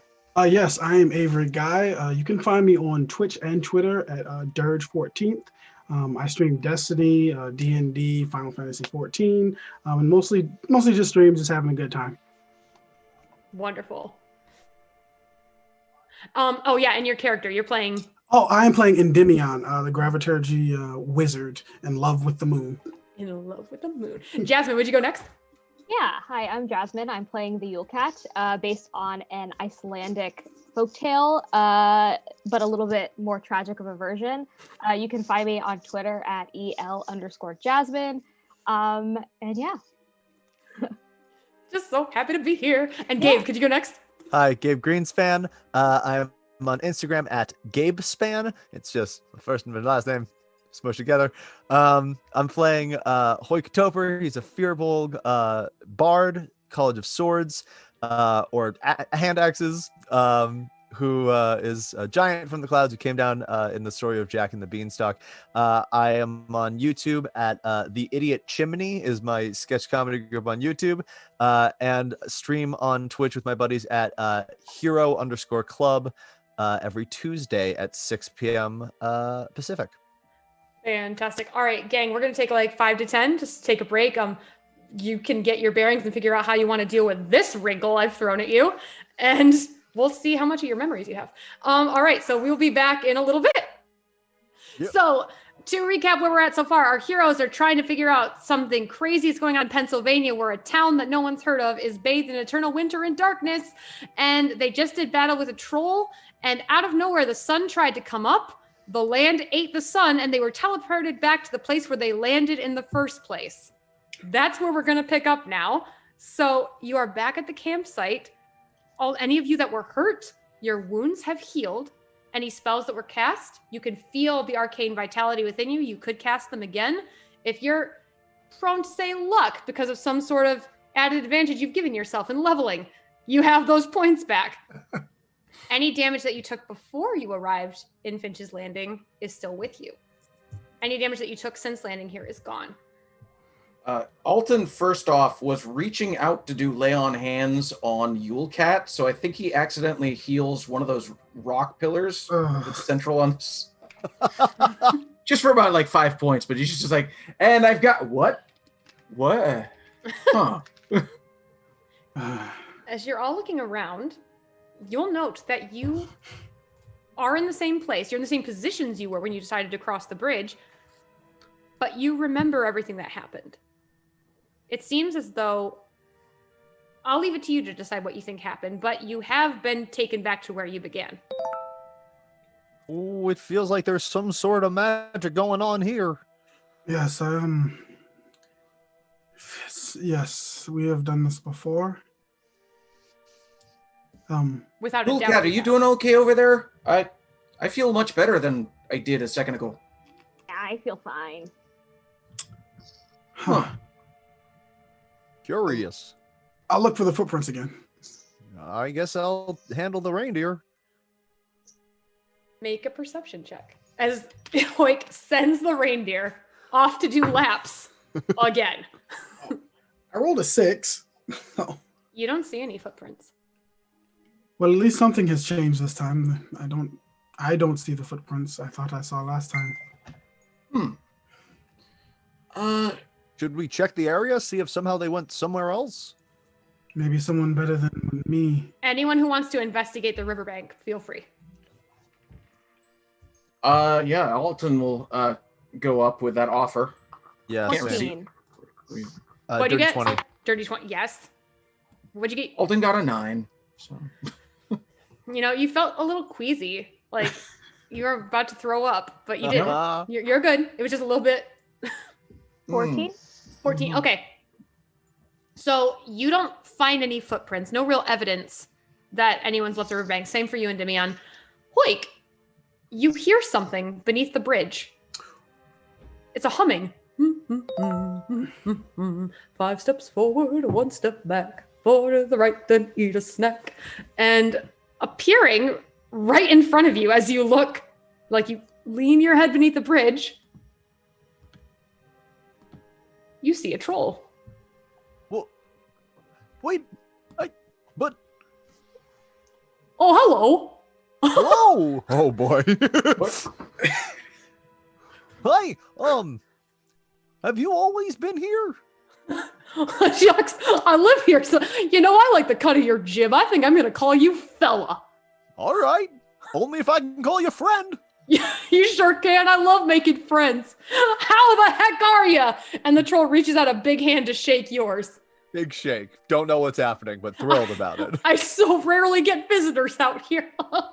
But you're all new to Finch's Landing, yes? As he climbs up on the bank. Yeah.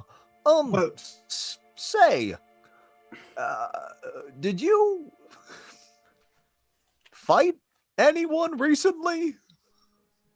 Well, golly, I'm a pacifist. I wouldn't do anything like that.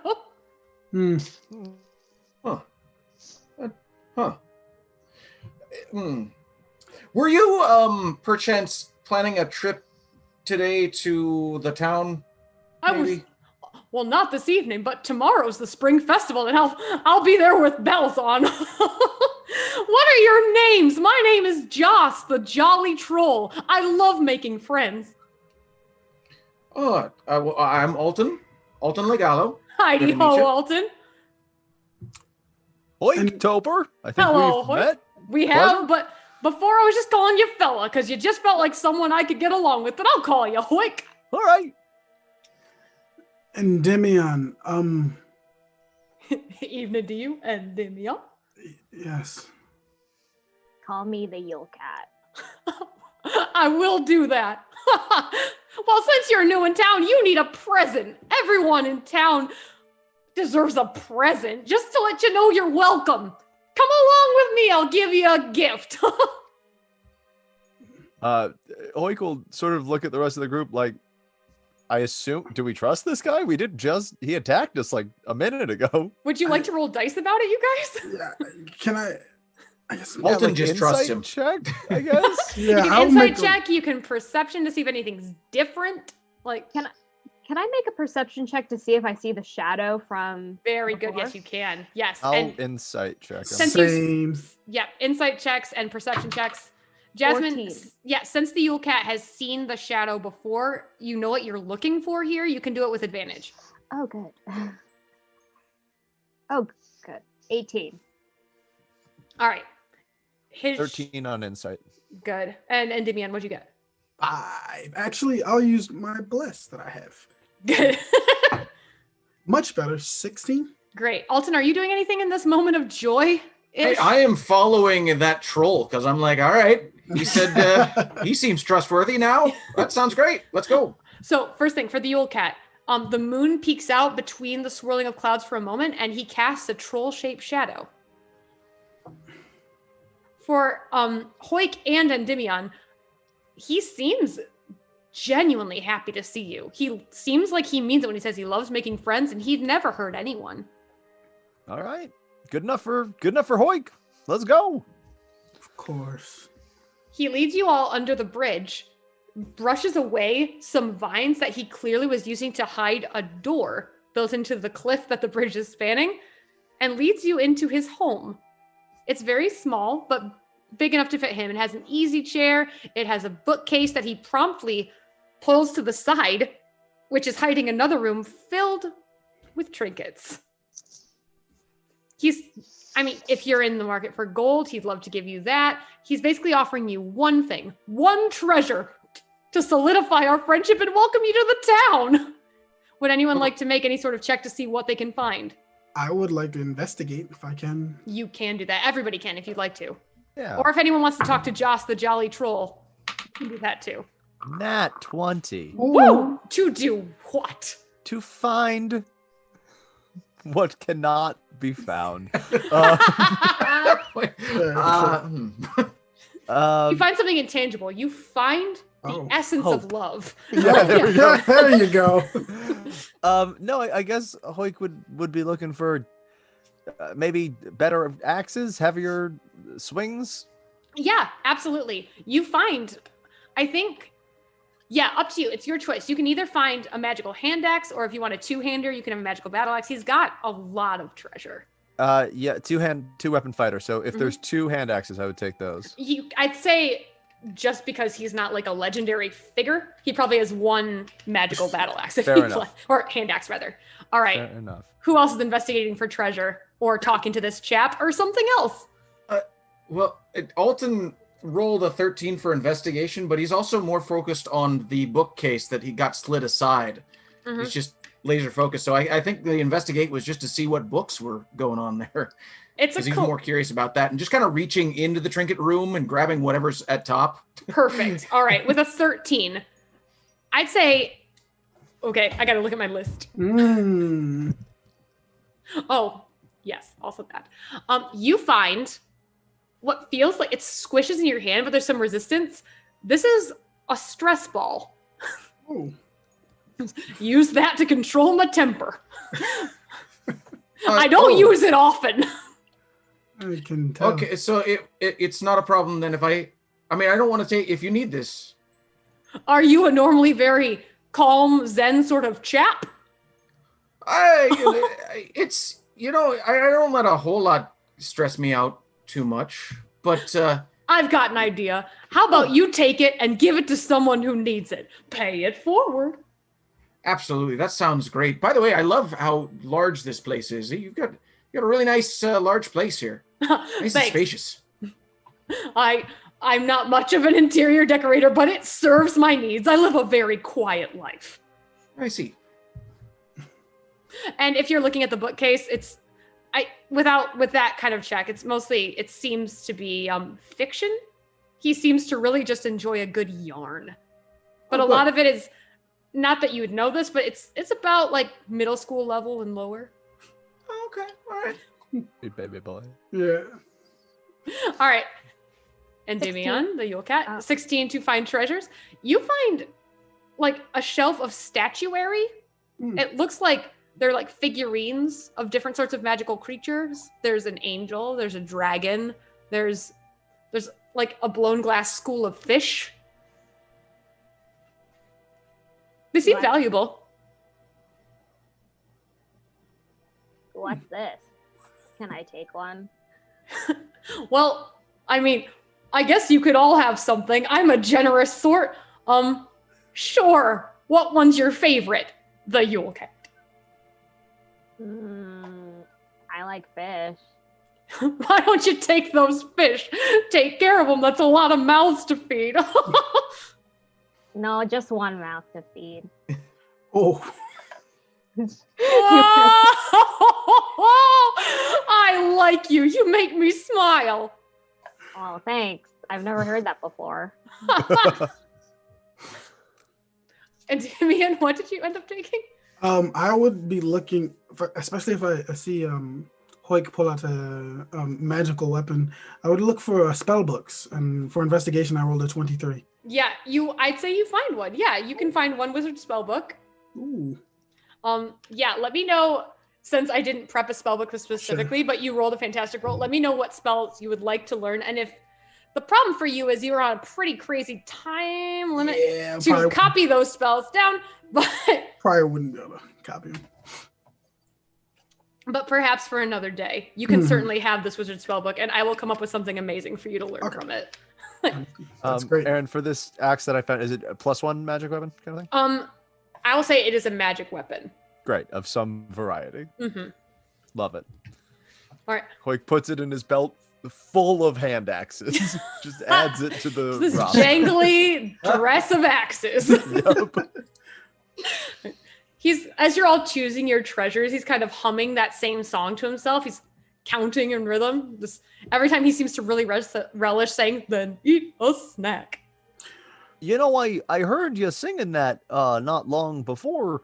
I just can't get it out of my head no matter what I do. It's driving me up the wall. Is it your song, or did you hear someone else sing it, or? I was trying to remember for the longest time. I just don't know where I heard it before, but it is stuck tight in there. Well, hey, I'll tell you what, my friend Hoik here, he's great at creating melodies. Maybe he could play something to get that out of your head. Before that happens, I apologize. Yes? Just in case this is a repeat of what we experienced last time, I would like to cast Identify on him to see if he's under the effects of a spell again. Sure. Yeah, absolutely. I can let you know, like, we don't really need to do anything. You're not rolling against anything. Mm-hmm. He is not under the effects of a spell. It seems that... Here, give me an insight check as you do that. Okay. 16. It seems as though you all remember exactly what happened the first time you did this. He doesn't remember much, but it seems like the song is something that maybe came from whatever happened to him before. Well, it's not the wish spell, so that is a good thing, as far as I can tell. You know how to make wishes? Not yet. I would just wish for everyone to get a hug if they want them. This guy. We can make that happen. Come on, bring it in. Okay. Oh, shucks. If everyone wants to, I'm always game. I think we have more pressing matters at the moment. Just a quick one. Reluctantly, I'll go. Alton is just hugging the troll's leg because he can't reach any higher. My knee is so warm. Yulka just puts his paw on someone. Just I love that that's your move. On the pile. Now that you've all hugged. Yeah. So what are your plans? Are you here for the spring festival? How long exactly to the spring festival? Well, it's coming in the morning. We just got to get through one more night. Always the longest nights when you're waiting for something to happen the next day. Am I right? No kidding. I'm not. Right. We were sent here to sort of just look around, I think, and figure out what's happening. Maybe we should head towards town and take a look. Not much open now, but old Guff's probably got the trading post open. He loves making deals. Old Guff. All right. Well, if you ever want company or just to be under a bridge sometime, I'm here, okay?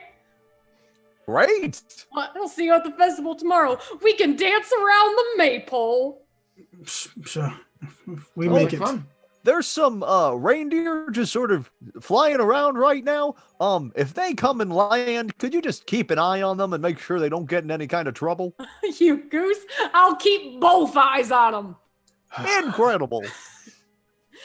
Yep. As you're all leaving, he just starts humming to himself and pulls out a comically large feather duster and just starts dusting his bookshelf. All right. 4 steps right, but not too fast. 1 step back. All right. Yep. So you all cross the bridge? Yeah. Yep. You do it again. All right. We're going to take you back into the town square. Oh, man.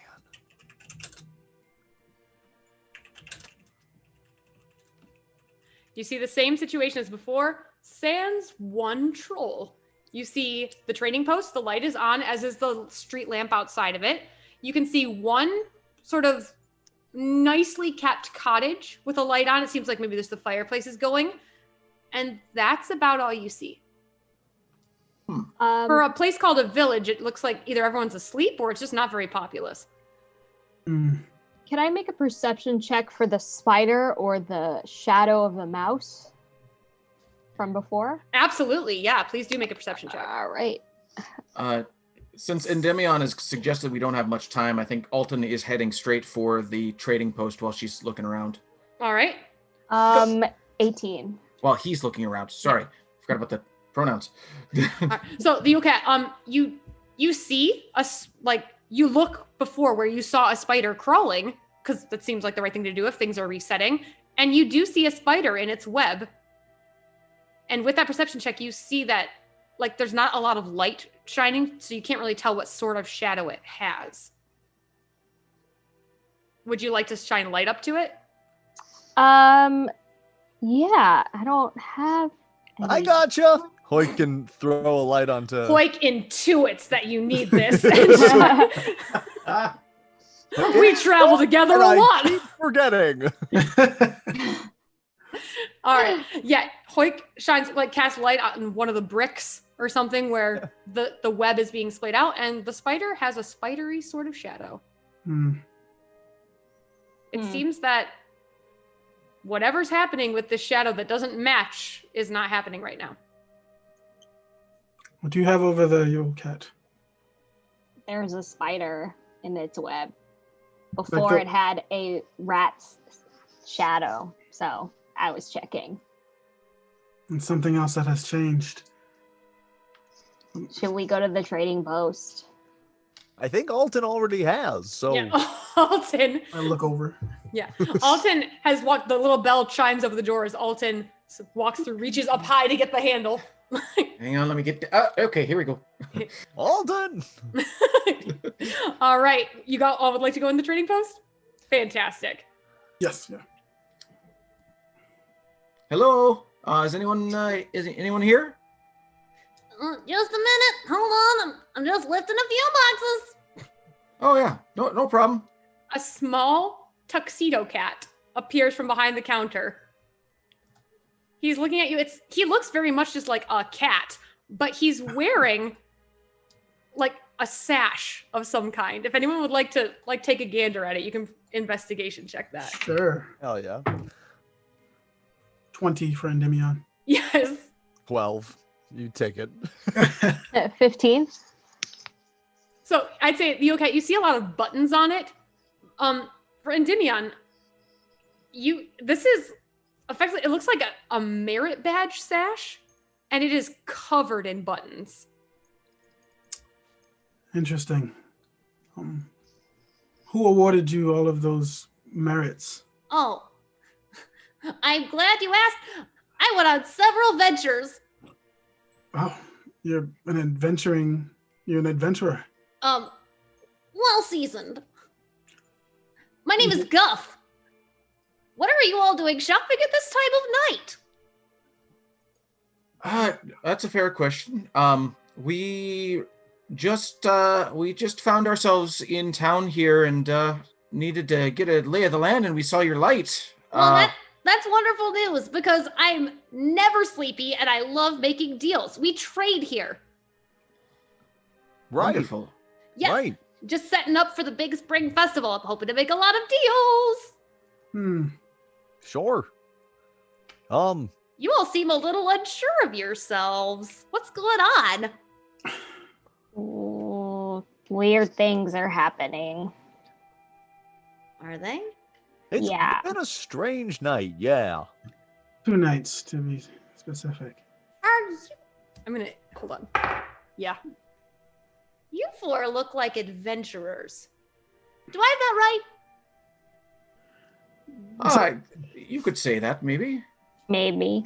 I can see it on you. You've got the look, the aura, just like me. I am also a venture boy. I got this one for being kind. I got this one for being valorous. I got this one for being good at inventory management. What do you have to trade? Oh, right. Well, if you'd like to look, he has a glass counter in front of him, and there are 3 things that are kind of laid out. Okay. There is a golden key called the golden key to somewhere. I like that. The tagline labeled under it is, I'm sure it opens something. Want that. There is the whole bunch of bananas, which is a whole bunch of bananas. And the tagline is, the king of snacks, they have no equal. And then there is what looks like an IOU kind of slip that just has the word merit badge on it. And it seems like he's like staring at that one, and he keeps looking up at you like. All right. So this is not so much a selling place. We need to make a trade of some type. Is that what I'm understanding? You got it. We make trades. Would it be helpful to know the 3 things I want most in life? Sure. Sure. Because that's what I'm traded for. Well, then definitely. Exactly the information we need. The first thing, my favorite toast topping, some lemony jam. The second, He nods over to a shelf behind his counter, and you can see a collection of. So this is just for you guys. They look like precious moments, or like those angel things. They're made of porcelain. I collect porcelain angels. And the third, the ultra rare divine merit badge, the holographic kind, not the glitter kind. Yulecat pulls out the fish and puts it on the counter. What about this? Do you like this? They are not the thing I want the most in life, but I do appreciate them aesthetically. Well, perhaps we can go find these things and return them to you. I'll trade you for one of my 3 wares. For the fish? All right. Nope. No. Okay. You wanted them, you're stuck with them.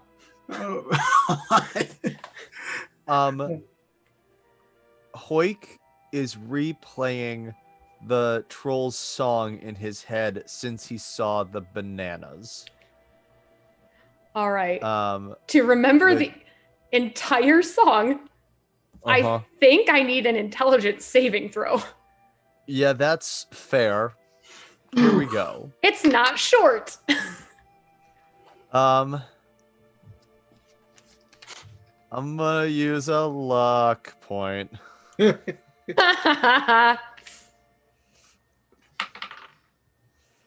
13. I will give you part of it. I'll take it. And I'm going to drop it in the chat too for those playing at home. All right. I'll send it to you in the Zoom and I'll put it in the chat too. Hell yeah. Now. Here you go, chat. Crunch on this lore.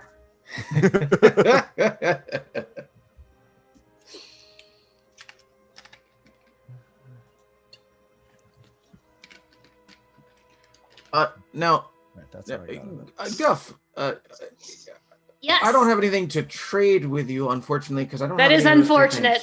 things. That's my whole thing. Do you happen to suffer from any stress? His posture relaxes, It's incredibly annoying when you see a light that you just want to pounce on and it moves before you can pounce on it.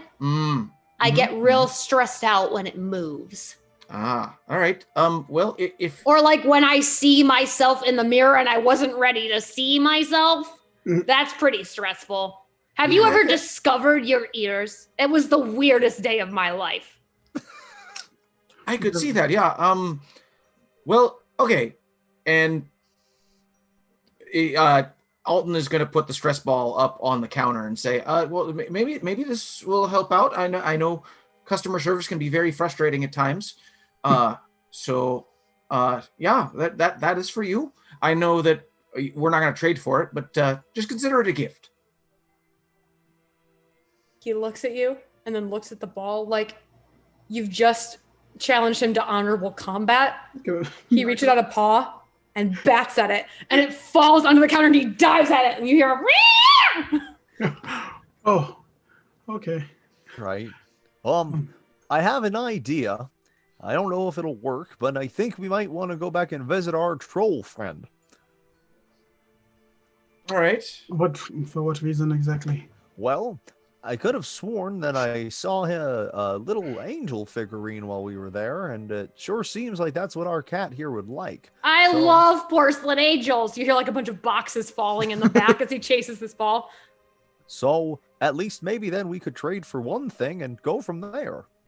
Did I make a mistake choosing the fish? Oh, definitely not. That was great.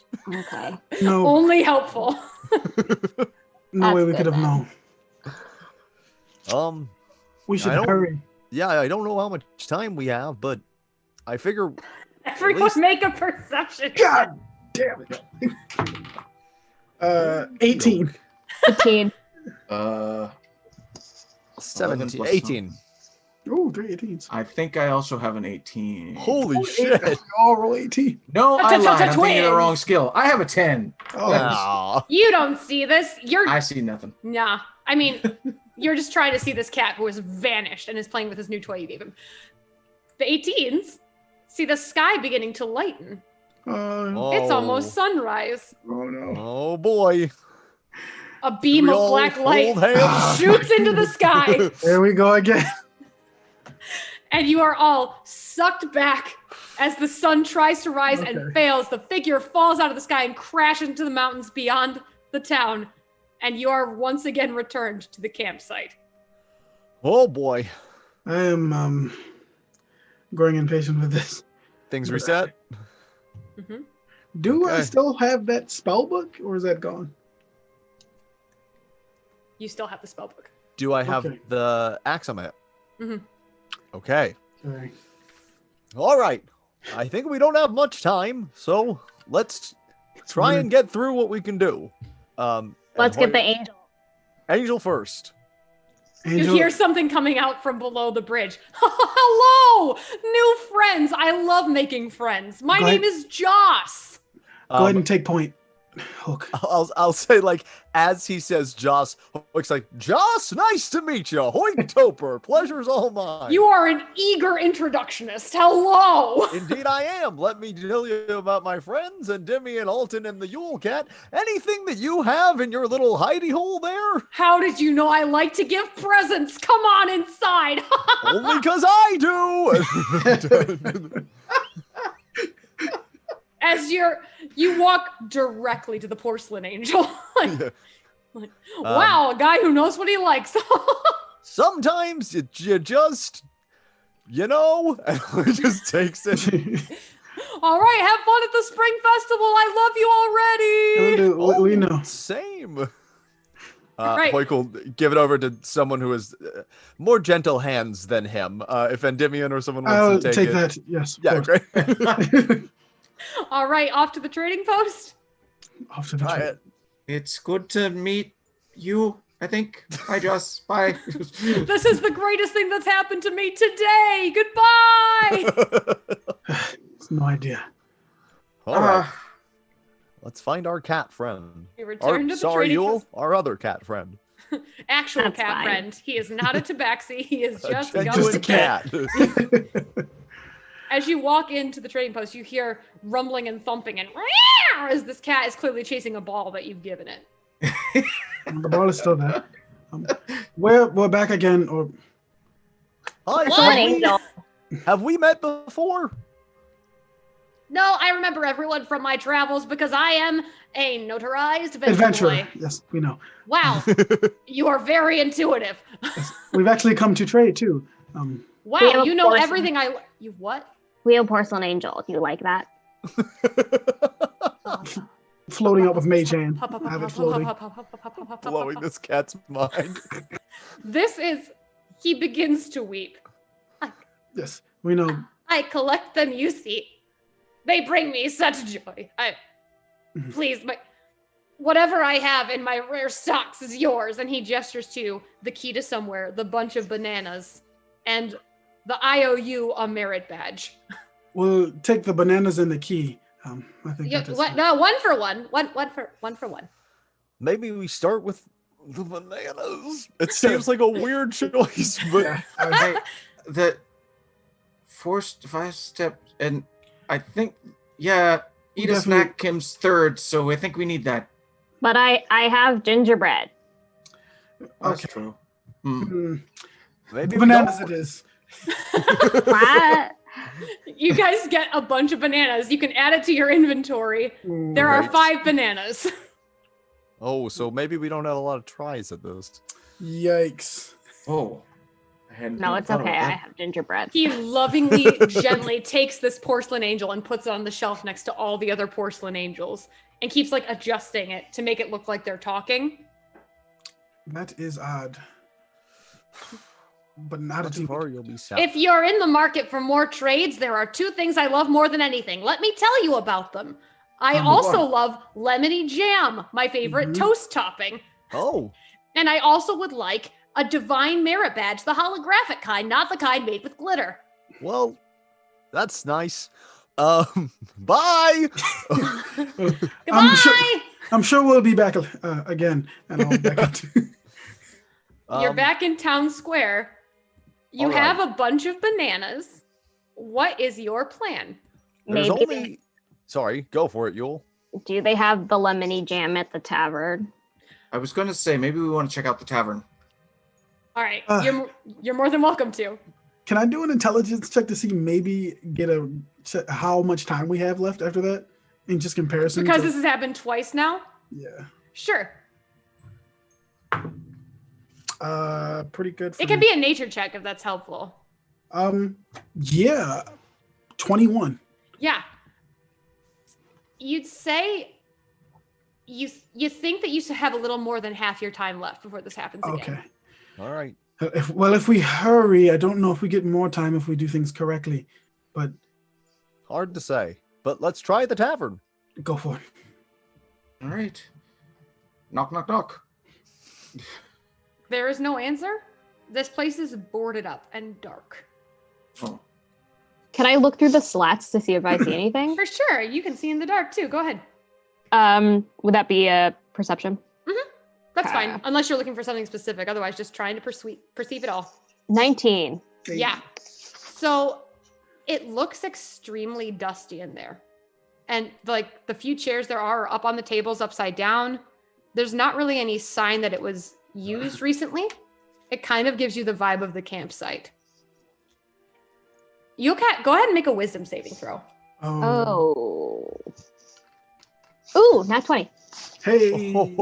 This is exactly like the campsite, and you're starting to get the idea that this place, for being a village, it looks like there are very few people even here. And it's starting to hit you this doesn't feel like a place of legend. There's nothing happening here. Why do we know about this place of darkness anyway? This feels like a poorly told story. This doesn't feel like a real story. In fact, this is not a real place. Something has changed the story to invent Finch's Landing for something. I tell the group all that. Yeah. All right. Once again, we find ourselves in a poorly written tale. Something is wrong. Are we looking in the wrong place? Do we need to go outside of town if this is fake? That's what I'm wondering too. The only gap that I've seen so far is the one where the bridge went over, and there were trees on the other side of it, which could be sap. So there's a chance that if we take our snack and move towards the gap and jump towards the tree line, maybe something will happen. Agreed. I guess it's time to eat some bananas. This is all I have to go off of, so it's a good plan. Do you guys want to know? Do you guys want to know all the other points of interest, just in case that changes your mind? Yeah. Everything you can see. Yeah. So there is the dark path that Joss was walking down originally. There is the fancy cottage with the light on. And everyone, since you're trying to decide where to go, give me a perception check. The fancy cottage with the light on is the cat's place, or is that a different? No, there's the trading post, there's the fancy cottage. Those are the two places that look like they have life in the town. Gotcha. 14. 8. And Oh, come on, wait. 16. 16, yes, it was 15. There is smoke rising from the mountaintop where something has clearly crashed in. Interesting. Oh, maybe we have to go help that thing that keeps getting shot out of the sky. So yeah, there's the crash site, there's the fancy cottage, there's the dark path, and you could go back to the campsite if you want. I do feel like we need that key at some point, though. That seemed pretty interesting. Agreed. Right. We'll probably need all three things. Well, we need to hurry. Time is running out. Let's check this cottage then. Maybe they have lemon spread things. Yeah. Very well.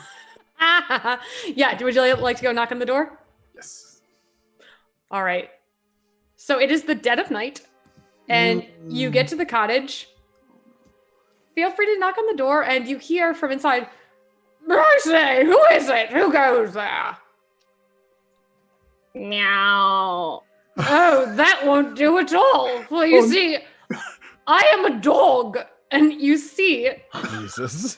peering out the window, this face. I'll make it big so you can all see. Oh, boy. That is disturbing. okay. What All do right, you so- mean by calling at this late hour? We're trying to figure out what is going on in town, and we're having a bit of a trouble. Is what's going on? Do you have? I know all there is to know about the Spring Festival. That's why I'm here. Feel free to come inside. I'd love to see all your faces in the light of my fire. You wouldn't happen to have any jam in there, would you? Ah, some midnight tea. Delightful. Yes, we'll make a spread. Let's have a proper go of it. Come inside, come inside. Can I make an insight check? Same. Yeah. Yeah. Colin's already inside, but make your insight checks. 16. 10. We're gonna get toasted. So, did anyone roll above that 16? They were the only two who rolled. Okay, Boy cool, can cool, all cool, cool, cool. Just believe. Yep, that's in character. And Demian, for it being sleepy time, this fancy pup is very eager for you to come have tea. It's not midnight. You know the sun's about to come up. It's like no one's awake and no one's drinking tea at this hour. And he's like very pumped about you coming into the building. We're actually in a hurry. If you wouldn't mind just bringing out the jam, maybe we can come back later. What an odd request. Do you want me to just hand you jam? I thought you wanted to know about the area. I have fish. Do you want fish? That seems more like a cat's purview, to be perfectly frank. Fair. If you don't want to come in, it's no skin off my snoot. I'll just see you at the Spring Festival on the morrow. But I was sent here to get the skinny on the spring and its arrival, and if you'd like to know what I know, I can show you some documentation. You were sent here. Where were you sent from? Out of curiosity. From the kingdom over the mountain. What? Yes, the king over the mountain sent me. I'm his herald.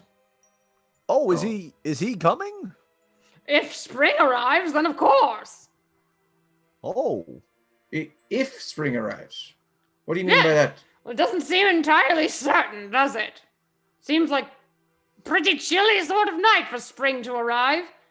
And from what I remember about the festival, it's not entirely certain if spring or winter will prevail. Make a wisdom saving throw. All of us? Nope. Rats! 15. 23 for Alton. Yeah. 21 for Endymion. And Demian and Alton. Specifically, it's not a spring festival. This holiday is about determining whether winter will endure or if spring will come early. The way he's telling it isn't how this story goes. Something has been changed about the holiday.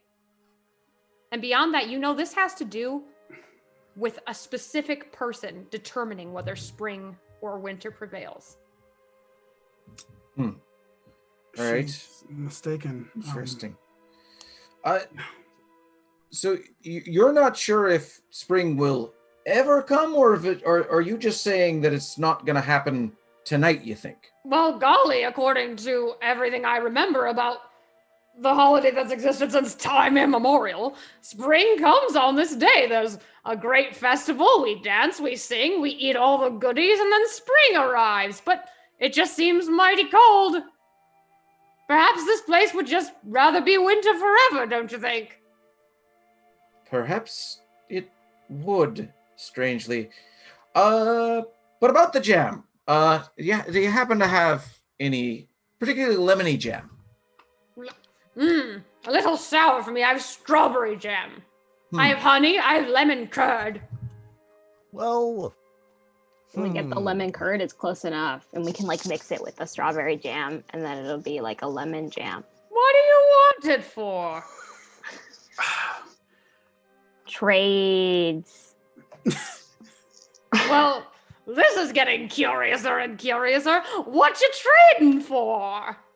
well, there's a key that we were hoping we could find to help find something else.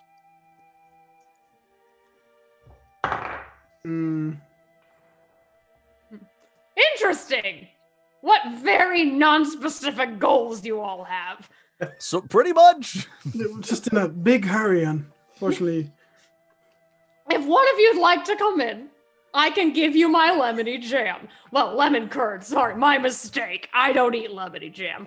But yeah, it's a barrel full. I brought it with me from over the mountain. Well, if it's a barrel full, I should probably be the one to do it. And Why Hope don't you will come go inside? right into the door. I Yep. don't believe you should be going by yourself. Oh no, Follow that's him. not good. Here we go. Alton stands in the doorway to make sure the door can't close. Very good. Hoyt will enter. I All follow. I don't want him to go by himself. I don't trust dogs. Understandable. Did you say that quietly, the old cat? Oh. I said it to Endymion and Alton as they're walking away like a whisper. You guys are going to need the message spell soon, I think. Yeah. Okay. I'm sorry. Sorry. So he leads Hoik to his pantry, and he's like, there it is for you. And I hope you get what you're looking for. And maybe in turn you could help me out as well. Sure, we're happy to do favors. Mm-hmm. Where are you all right now? I In the follow, entryway? I follow Hoyt, so I'm inside because I didn't want him by himself. Yeah, Alton is standing in the doorway to make sure it doesn't close. Yeah. He So got a little concerned about that. perfect. Gabe, I'm going to send you one message, okay? Oh no, Okie dokie. that's the make a wisdom saving throw message. Uh-huh. You know what to do. Private result, please. Uh-huh.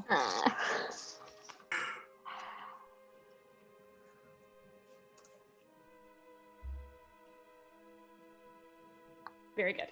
All right. Hoik comes out of the pantry with the Gregor the fancy dog right behind him. Hoik looks normal, happy, cheerful, carrying a big barrel of lemon curd that this guy carried over a mountain for all of his tea times. And I'll say if anyone would like to make a perception or insight check on our doggy, you're more than welcome. I Yes. would, because I just don't trust him. No need. Good man with lots of lemons. And 8. 16 per insight check. Alton, you notice that there's a little less spring in his step or pip in his pep. He looks a little tired. Good heavens. Well, I hope the lemony jam helps. Sorry, it's mighty late for visitors, don't you think? It really is. It's yes. Were you how are you feeling, sir? Right. You seem really excited to see us before, but are you just feeling like you need a nap now? Yeah, I think it's time to turn in. The festival and all. Spring certainly is coming. I've got to tell my king it's arrived. I I don't need you all to tuck me in or anything. I know the way. Okay. Sure. Well, have a good night. Good night. Can I make, as we're leaving, can I make a perception check on just anything, like any items of interest in this house? Any items of interest? Or Yeah. I think it's probably got to be one specific thing. I'm gonna look for a merit badge that's not glitter. The holographic one. The holographic one. I heard that they got banned from the playground because a kindergartner had one. Yeah. For roll your perception check. 15. Nothing like a merit badge. Certainly regalia. He's probably gonna wear like his best, like, you know, like the prince and Cinderella wore the outfit with the pauldrons and the little fringe. Like he's gonna wear his best outfit tomorrow, but no merit badges. Okay. Anyway, enjoy the lemon curd. I'm just gonna to the fainting couch. I think I need to do this dramatically. So, good evening. Understood. Thanks. Hoik, do you have that? Do you have the barrel? I got it. Okay. Can I do a perception check to see if their shadow changed? If his shadow is changed? The dogs? Yes. Yeah, go ahead. 20. His shadow is a dog's shadow Okay. with a big fringy collar. Oh. Well, at least that's the same. I do believe we're running out of time. Let's get this jam over to the place. Of course. Or curd, I guess. I believe you should be the one to present it, Hoik. All right. Hoik's gonna take his big old tub of curd. Is a sentence I never thought I'd say. Tub of curd. And head towards the trading post. Mm-hmm. Hoik, as you're walking with the lemon curd, you feel something in you, in your body. It's fighting. It's trying to get you not to go to the trading post. What do you do? Hoik, you seem to be struggling with that Stop load there. I can help you. I can make don't it know, lighter. maybe we shouldn't go. I'm pretty sure we don't have time for this, Hoik. Yulecat is going to run up to Hoik with a water skin and try to like get some of the curd out to try and just dash over. Scoop the curd. Yeah, to try and dash over Yes. to the trading post. As you do this, Hoik drops the barrel of lemon curd and starts sprinting away in the direction that the troll was walking originally. Breakneck running. Hoik, if you have any magical abilities that let you go faster, you would use them. Yeah, I got one. Mm-hmm. Hoik is going to polymorph into a real fast flying creature. What are the fastest thing that he can get? Yes. Do I get the sense that something's wrong, right? This is weird. Yeah, why? There would be no reason for you to believe Hoik would want to do this. I'm going to counterspell him. All right. What It- level counterspell are you doing, bud? I would like to ask, do I recognize it? I recognize polymorph? Because if I do, I will do it at 4th level. Hoik goes, I'm a bird, and turns into a giant eagle. Yeah, I'll do it. I'll stop him. I will do it at 4th level. All right. Perfect. Arcana check just to make sure you recognize what's happening here. Fair enough. Is that cocked? Yes, it is. Is it? Oh, it was a natural 20. Oh. Oh, it's another natural 20. 28. Shit. Yeah. This is the polymorph spell, and beyond that, he's using it to go as fast as he can away. I will use my reaction to counterspell him at 4th level and just stop it. Yes. He tries to turn into a bird and is stopped. And beyond that, with that counterspell, a shadow erupts out of Hoik. What the?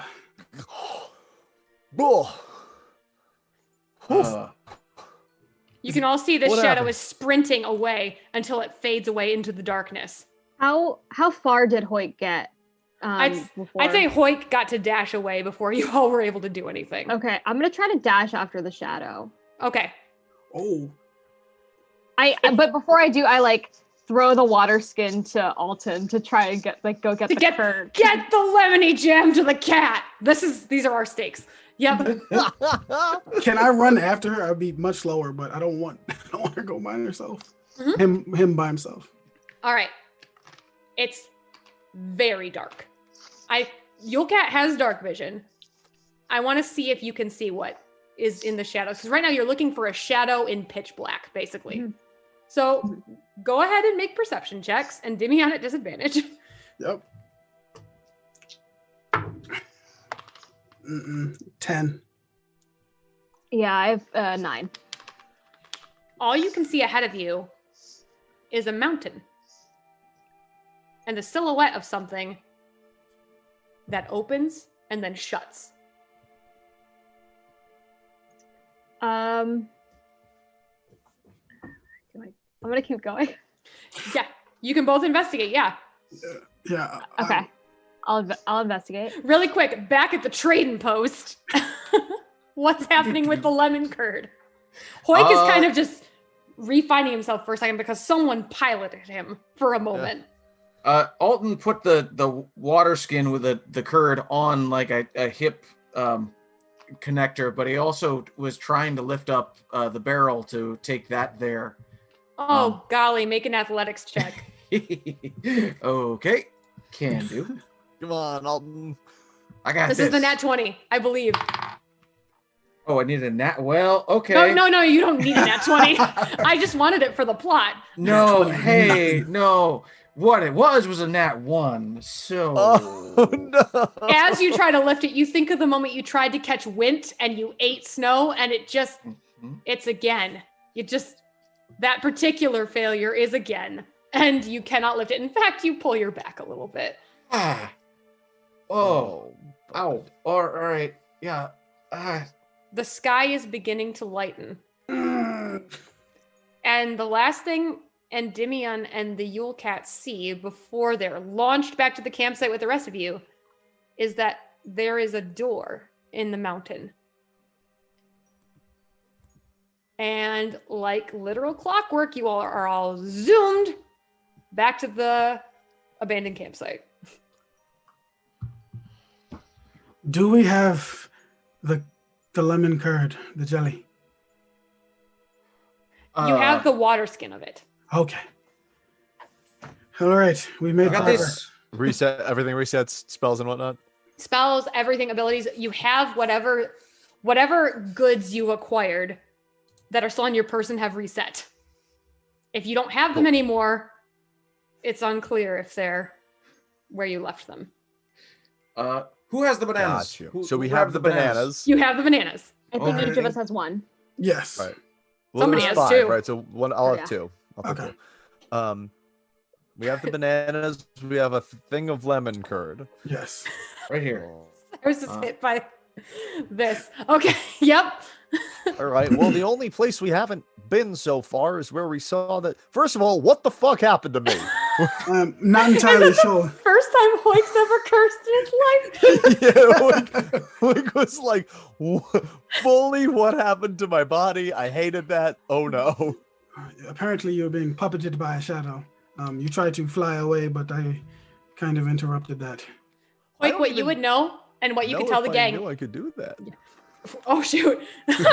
What you would tell the gang is that it felt like no matter what you had to do, what this force inside of you wanted you to do. Cool. I would relay that. Yeah, I didn't really feel it until I headed towards the trading post, but then it was like I just had to go towards the mountain. A shadow came out of you and ran to a door in the mountain. We need that key. Oh. All right. That's what we grab next.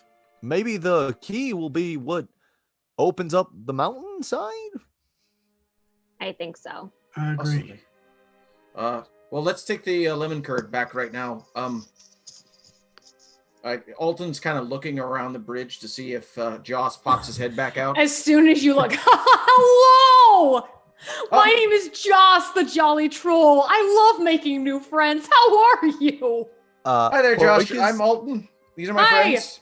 We're gonna go over to the town now, but it's good to see you again. Good to meet you. What? You know what? I'll catch up with you. I just want to talk to Joss for 1 second. You guys go. Okay. I have a thought that maybe this will work. I don't know. Honestly, fine. We don't have much. We're short on time, so let's divide and conquer a little. Yeah. I whisper to Hoik, see if he has a merit badge. Will do. All right, let's resolve the trading post first, and then we'll go back to Hoik and Joss, who are both Barney. All right. Yeah. All right. Some version of. Yeah. All right. So back at Guff's trading post, you present him. Well, first of all, how do you play this? Because you have another thing that he needs. Right. We're back again. What? We know you're adventurer, and we know that you have many badges. We also here for trade, and we have exactly what you need. So let's just get this over with. Alton? Yeah, right here. And I put down the flask. I have to reach up to put it on the counter, but there it is. There you go. We need that key, if you don't mind. This feels too easy. Is this a dream? It could be, but doesn't really change the fact that we need that. So if you wouldn't mind. Yeah, it's just that usually the deals are this easy when I'm asleep. So I'm just gonna assume that we're dreaming, and it's going great for me. That works for me. Do you want to know about the other things I want more than anything as you select your treasure? No. I'm seeing all the merits on your sash there, and I'm betting you'd like a holographic one on there sometime, right? I feel so very seen. And a Yes, angel statuette. porcelain angel. Porcelain. Apologize. But for Especially now, the ones that are discontinued. But for now, we have lemon jelly jam for you. So Well, I do love lemony jam. It is my favorite toast topping. yes, and I love keys like that one. Well, this is 1000% a dream. Here you go. He Thank tricks you the key. so much. Fantastic. All right, back to Hoik and his best friend Joss. What's going on, Hoik? Hoik has pulled out his flute that he brings with him, strapped into his belt along with all of his axes, and he is going to play the melody to the song that he remembers Joss singing, that little ditty, and just listen really hard this time. Excellent. Wonderful. So first Josh's like, well, shucks, Hoik, how do you know that one? I've been trying forever to figure out where it came from. I heard it in the back of my conscience as well, and I thought, this is a kindred spirit. It feels foretold that we were destined to meet. Alrighty. Oh, Yeah. 6, 7, 8. Yep. All right. He sings the entire song to you. Make an intelligence saving throw with advantage to remember it all. Rolled exactly the same thing twice, and it wasn't great. 13. All right. I think it's the exact same intelligence save I got the first time I rolled for But it. what I'll say is, since you already know the first half, I'll give you the back half because you were focusing extra hard on it. So Amazing. here's the back half. It's in the chat, and I'll send it to the Twitch chat as well. Oh.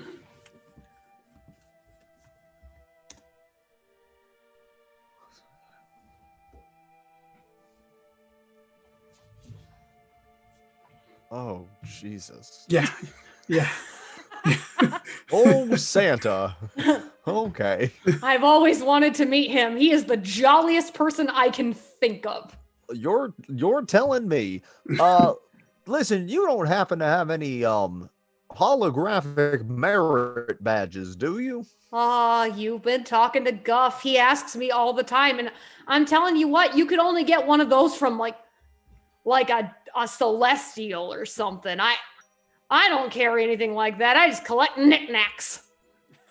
Sure, fair enough. Hey, word of advice, Guff also really likes porcelain, specifically angels. If you happen to come across one of those, you might find a friend. I love making friends. You know me so well. Read me like a ding-dang book. Well, I'll see you at the Spring Ding-dang. Festival. Can't wait, hopefully. And Hoik will run off to join the rest of them. As you're running away, he's like, wait, I forgot to give you a present. Oh, it's fine. Your Yeah, company is a present enough. All right. So back in town square, we'll join up with everybody. What are we doing? We have the key. We have the bananas. All right. I swear Those to are you- all significant, I'm sure. God, I hope they're not. Oh no! no. All It's either right. King's Quest or me being a big jerk. You throw all of them into a fire, and then suddenly an evil person appears. Oh, geez. All right, Hoik will recite the rest of the thing to everybody just so that we're all on the same page about that, and say, no merit badge, I'm afraid. Probably have to find a celestial for that. That'll be interesting. What have we You not explored? In our last trip into town, Endymion, Yulecat, what did you see down the alleyway? I'm curious about that. I didn't catch up as much, and I had a hard time seeing. There's a door in the mountain. Oh, right. God, you think I would do this when we first landed, and Hoik touches the axe and turns light on again. Right. Gosh, I should Excellent. just do that every time. Absolutely. We'll remember next time through. Okay.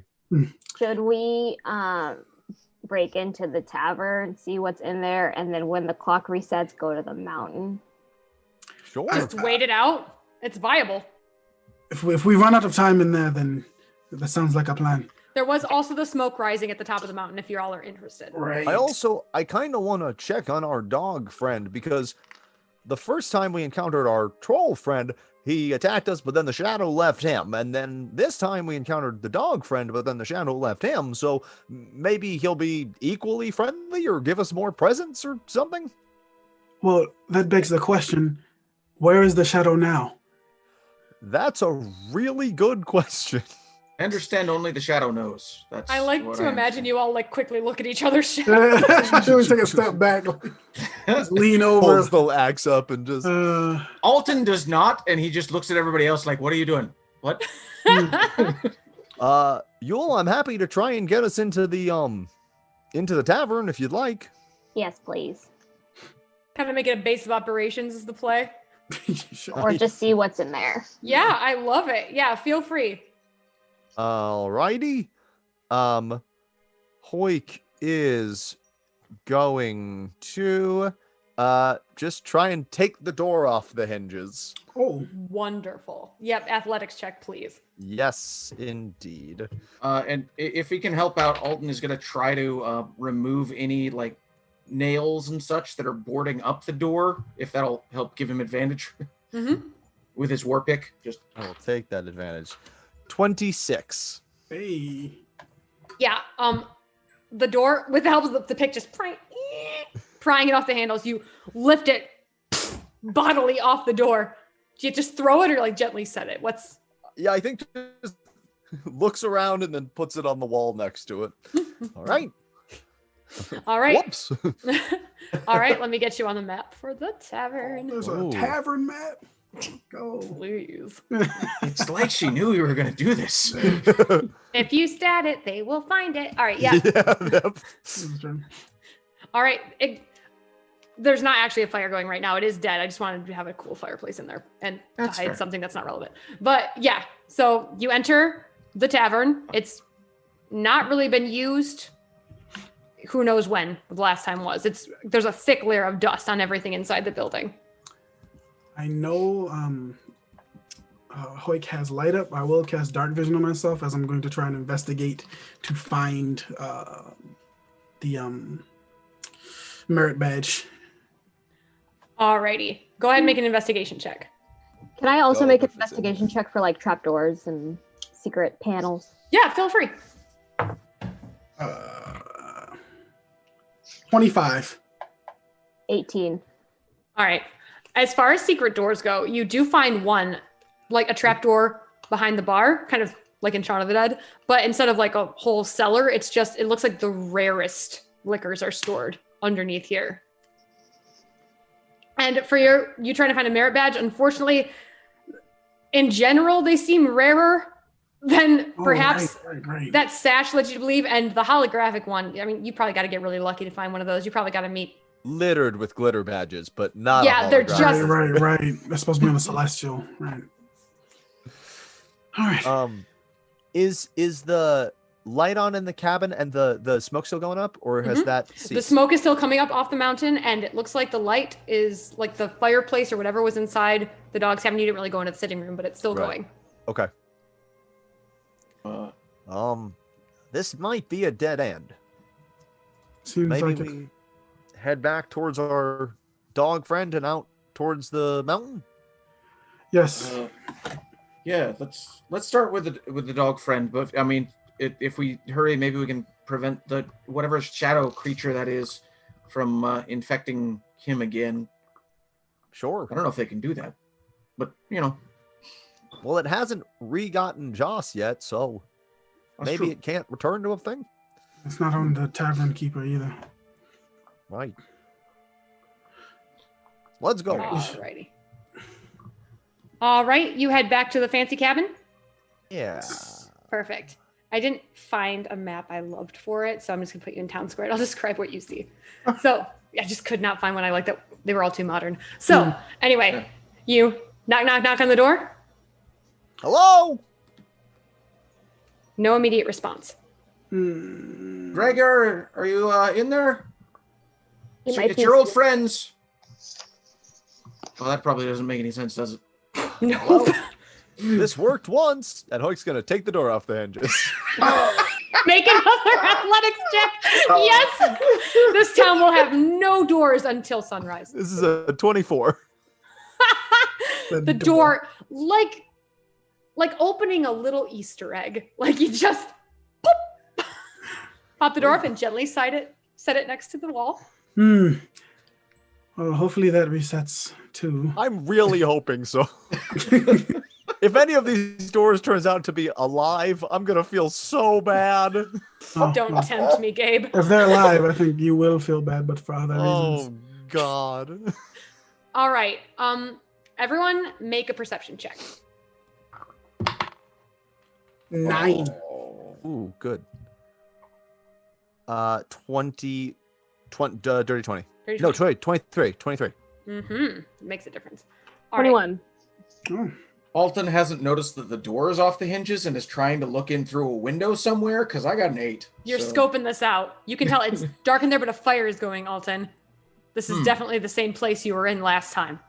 All right. For the Yule Cat and for Hoyk, I'll say, Hoyk, you noticed that someone left here in a hurry. There's still tea poured. It's still hot. It looks like whoever left here might have done so in a moment when you weren't looking. And for the Yule Cat, I'll say you'll notice a piece of paper with a royal seal on it. It's official orders to Gregor, the fancy dog, to bring news of the coming spring as soon as the festival begins and spring has been declared in the land. It's dated 2 weeks ago. Gregor seemed to imply that he only got here tonight, though.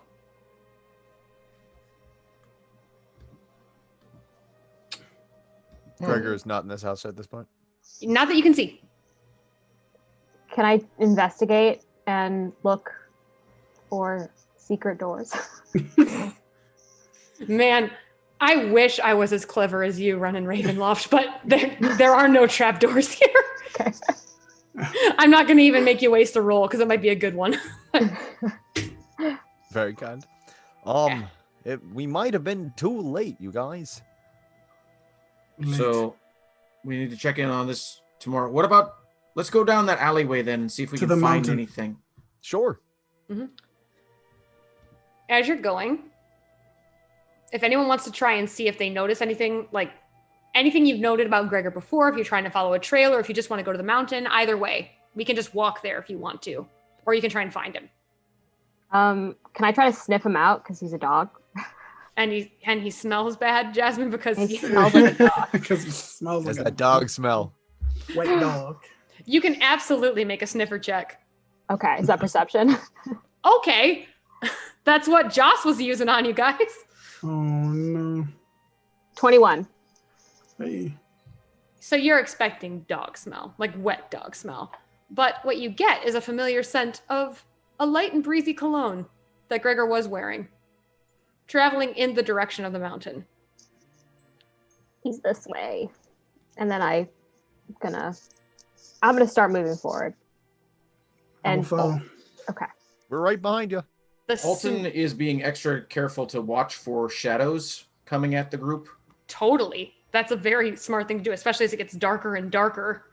But your pick, you're like lighting it up, holding up to everyone like you know, like a black light.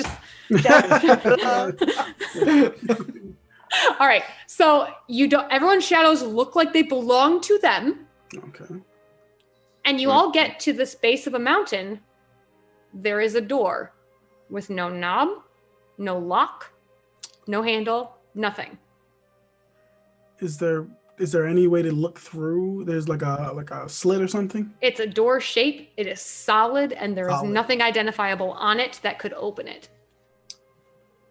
Well, this seems like what we'd use the key for, but if we're worried about wasting it, I have an alternative solution. Oh boy. Yeah? What What's might that? What might that be? Sometimes when I knock, I can knock really loud. Not in a knock kind of a way, but in more of a shattering sort of a way. Oh. Oh. Well, all right. I was just gonna knock, but you could try that. Is the light still going? Like you kept the pick lit up, right? What's up? Sorry. I'm just making sure with Alton, because it kind of matters at this point where light is. So the light is still shining on the pick, right? Nothing's been dispelled or ended. No, it shouldn't have been. Good. Just making sure. So as you're going to shatter this rock face, that's what we're doing. What do we think, gang? Do we want to do the key, or do we want me to hit it real hard? I feel like we might have missed something. This might not be where the key is, but I agree, which is why I'm thinking let's hold off on the key. okay. Yeah. Well, go for it. I'll take a few All steps right. back. Oh boy! Mike's gonna cast Shatter at 3rd level. Good Lord. Yes. So that does big daddy damage to say inanimate shatterable stuff from what I recall when I played a bard. So why don't you go ahead and roll some damage, because this thing can't save against shatter. Great. Didn't roll crazy, but it is 13 thunder damage. Mm-hmm. Yeah. The rock face all is around the 13 door thunder does crumble. Like you didn't shatter the entire mountain. You've made a respectable dent. And with that light going, everyone make a perception check. 20. 16. 16. 12. Uh-oh. No perception. Alton doesn't see what he's done, but you can all see it.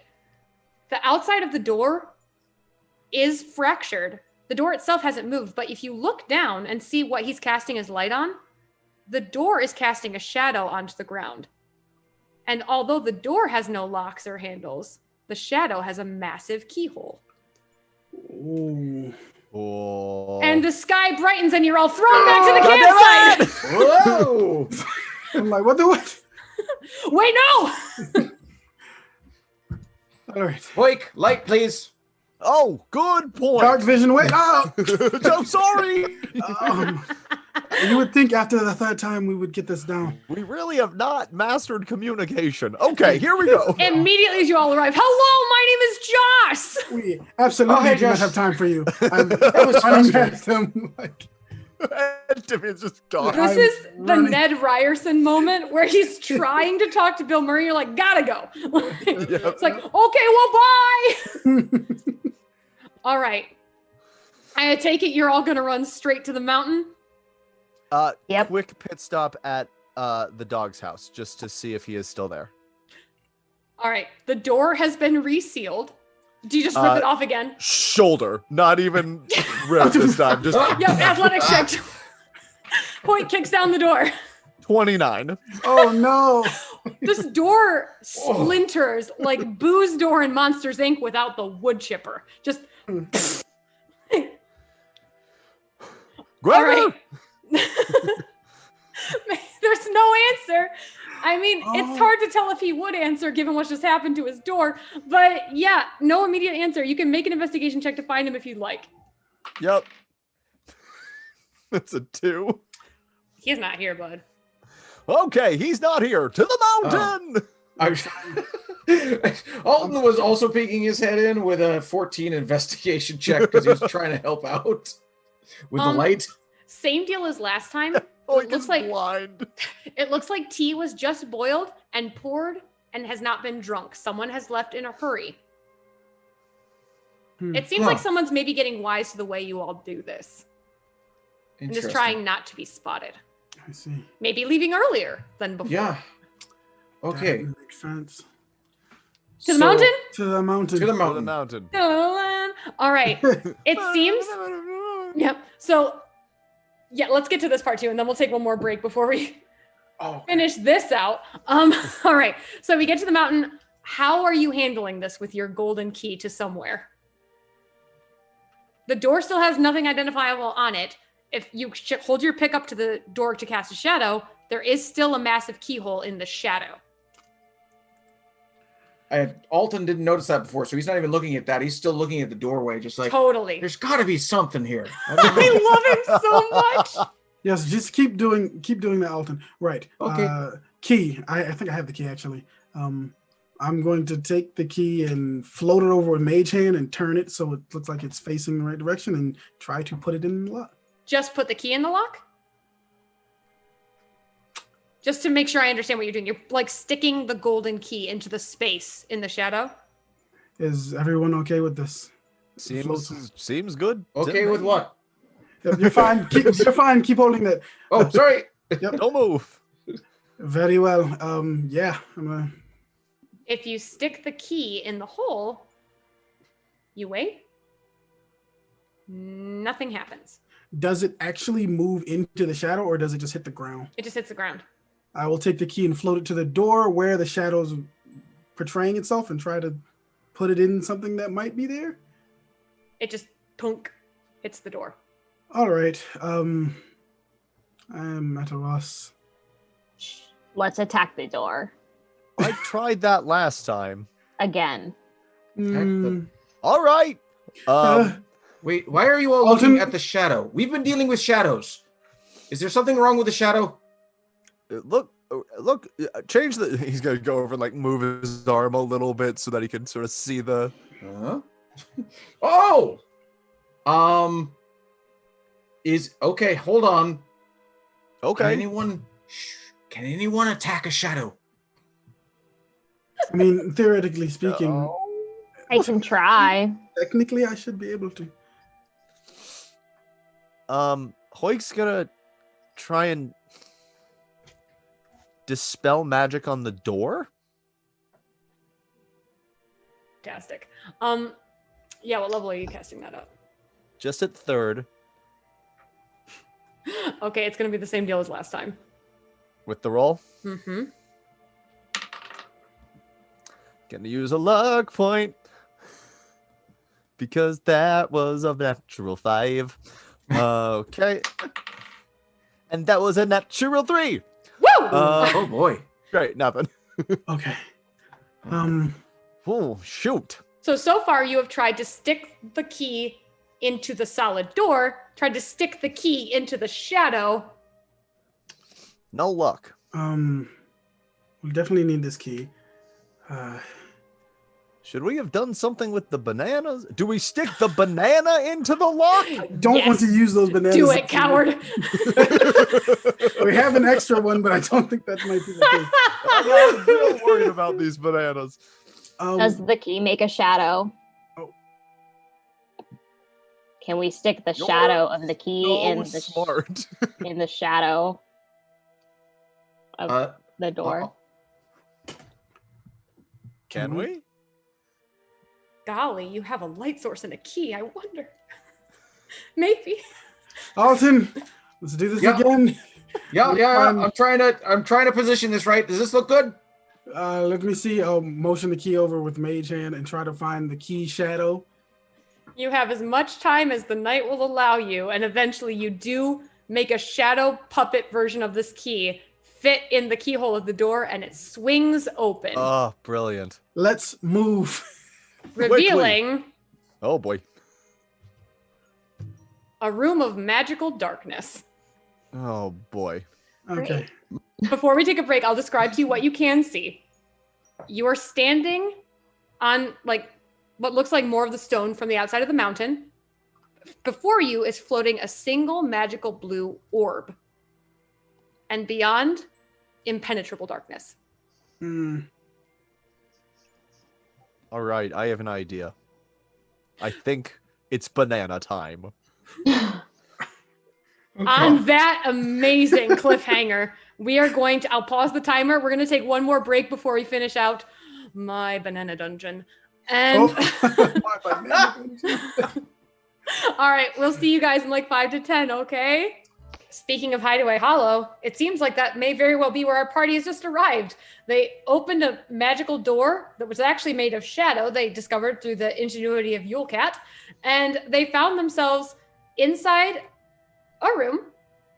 It's pitch black, and this is not just darkness, this is advanced darkness. And all they see before them is one floating blue orb. And they've been given no other information, and we end on the note of Hoik saying, it's banana time. That's the context you get. Friends, what do you do in this room? Well, Alton's got the light, so he's going to walk in first, not realizing that this is a magical darkness. The light sure doesn't engulf you. Yes. Can we sort of take a look at this sphere right in front of us? Yeah. What would you like to detect about it? Is it tangible? Is it just a light source? What are we looking at exactly? It doesn't look like it's made of stone or anything particularly solid, but you can make an Arcana check. Sure. Can I do that as well? Totally. Ooh, That seems to be your whole thing. I did okay on mine. I did not, actually. I got 10. I got a 20, dirty 20 on this one. Nice. It's definitely magical. It looks like you could put a toe on it and test it out if you want to. Hoik will reach out a finger and try and poke at it. It's without a detect magic. I'm not going to tell you specifically what you got here, but it feels solid. It feels like it might be made of pure force. Cool. If Hoik tries to push it a little bit, is it gonna move at all? It does not move. Okay. Well, Well, I could cast detect magic. Well, it'll take 10 minutes, and I don't know how much time we have. probably not 10 minutes. Didn't think so. Wouldn't imagine. Let's see. We can't. It doesn't move when we push it, right? Mm-mm. Does anyone want to try and think it forward?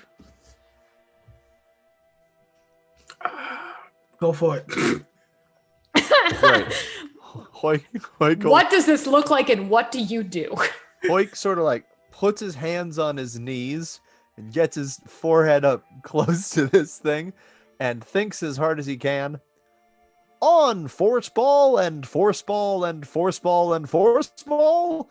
Go force ball, move force ball. It's time for a force ball. Force ball, I choose you. Yeah. I choose you, force ball. The force ball, though chosen, does not move. Damn. Okay. Thinking at it doesn't work. Okay. Do we have anything?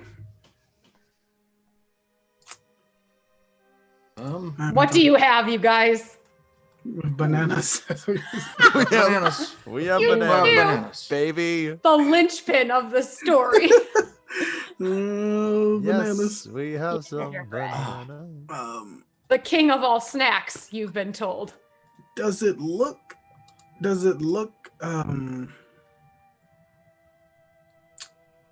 like it's a ball of force? It's not it's like energy, or is it? It reminds you of something like a floating disc spell, kind of. Like you could step on it. Do you think that we should just do the movement that we were told and just have faith, I guess? Probably.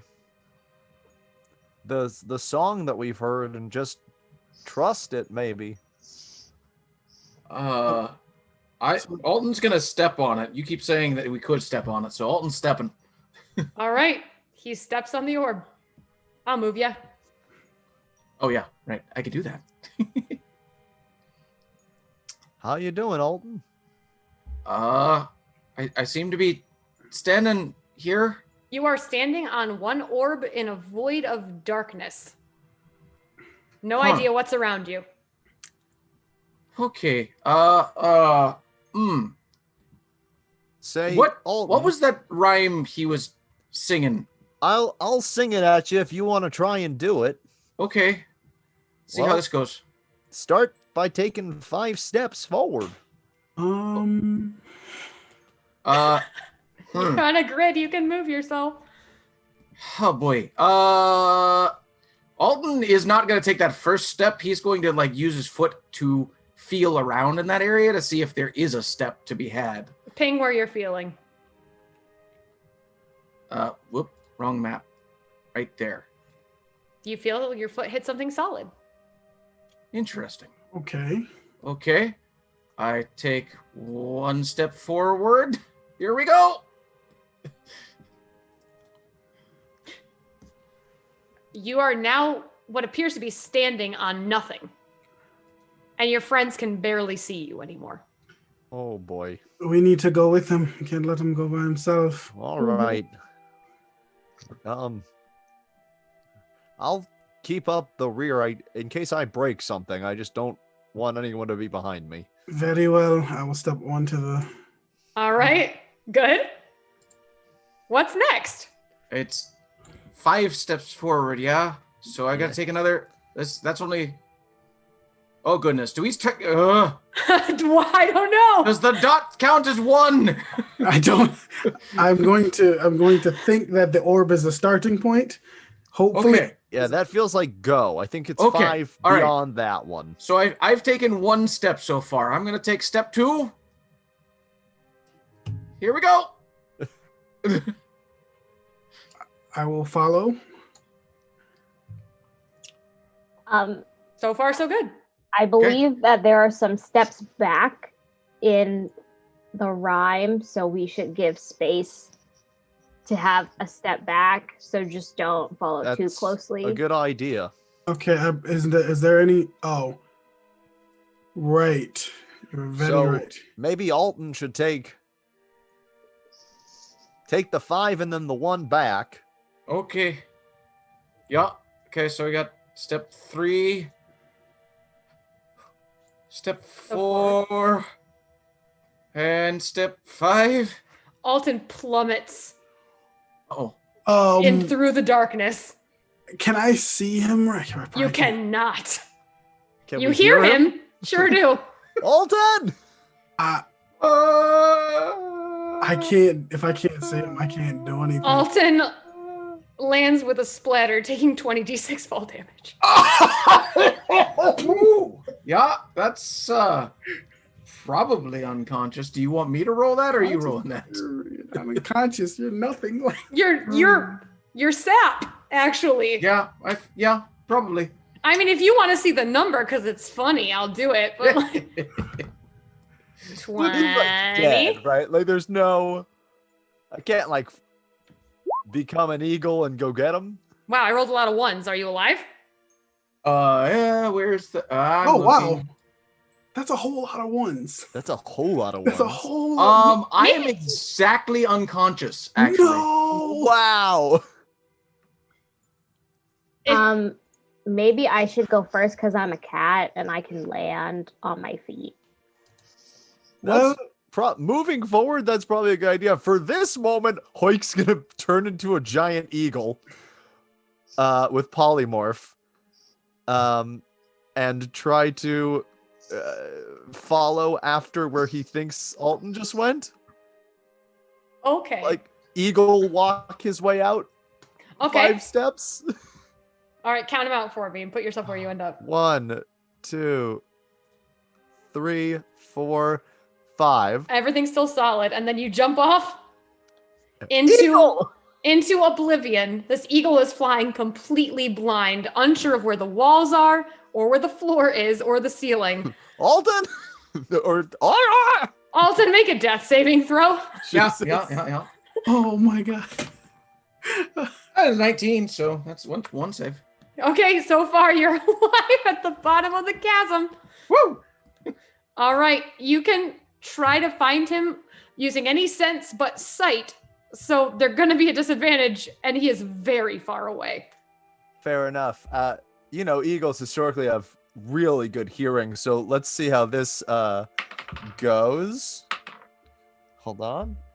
That's a roll off the table.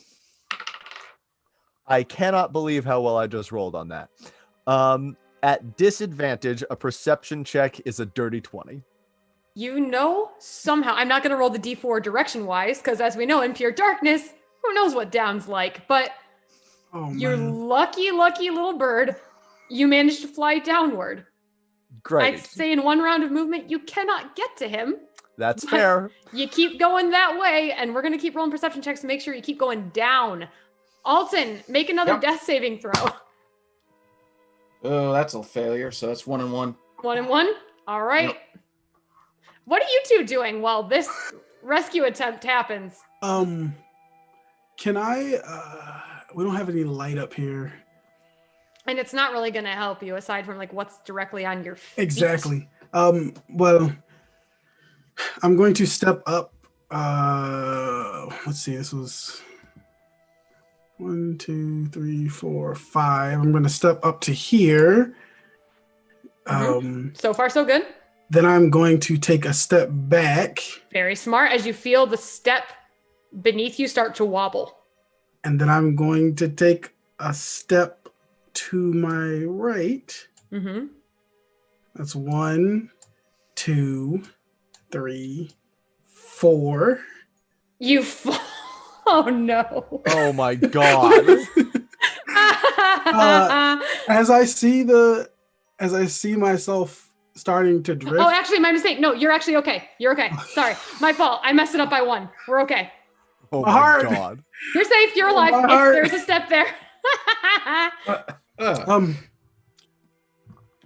Okay, well, it looks like it wasn't a mistake. It starts before the orb. So you look at As you saw it with Gabe too. It was the first one you stepped on counts as 1. yes. I'll yell back because you can't see me right now. If you want to take the lead, I think if we follow it now, we'll be okay. Got it. Sorry, so I was fixing. I had a step placed wrong. So really quick, you moved the 4 to the right. Yes. Did you do the next part of the rhyme too? Just curious. I did not move any more than there. I wanted to see if we didn't miss something in the rhyme, like there wasn't a trick. So it worked. So I stopped at the 4th. Mm-hmm. Okay. I'm gonna follow. Okay. So. All right. Follow the rhyme. Let me know where you end up. Okay. Oh gosh. Okay. So 1, Mm-hmm. 2. Yep. 3, 4, 5. Yep. 1 back. 1, 2, 3, and I'm gonna wait for Endymion.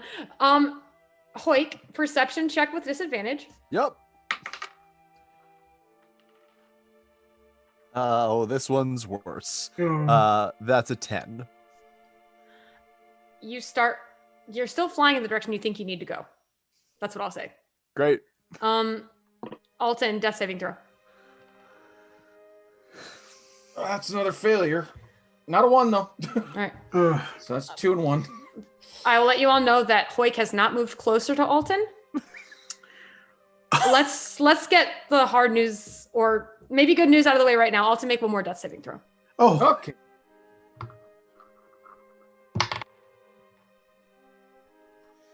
Well, that's 1, so Alton's out.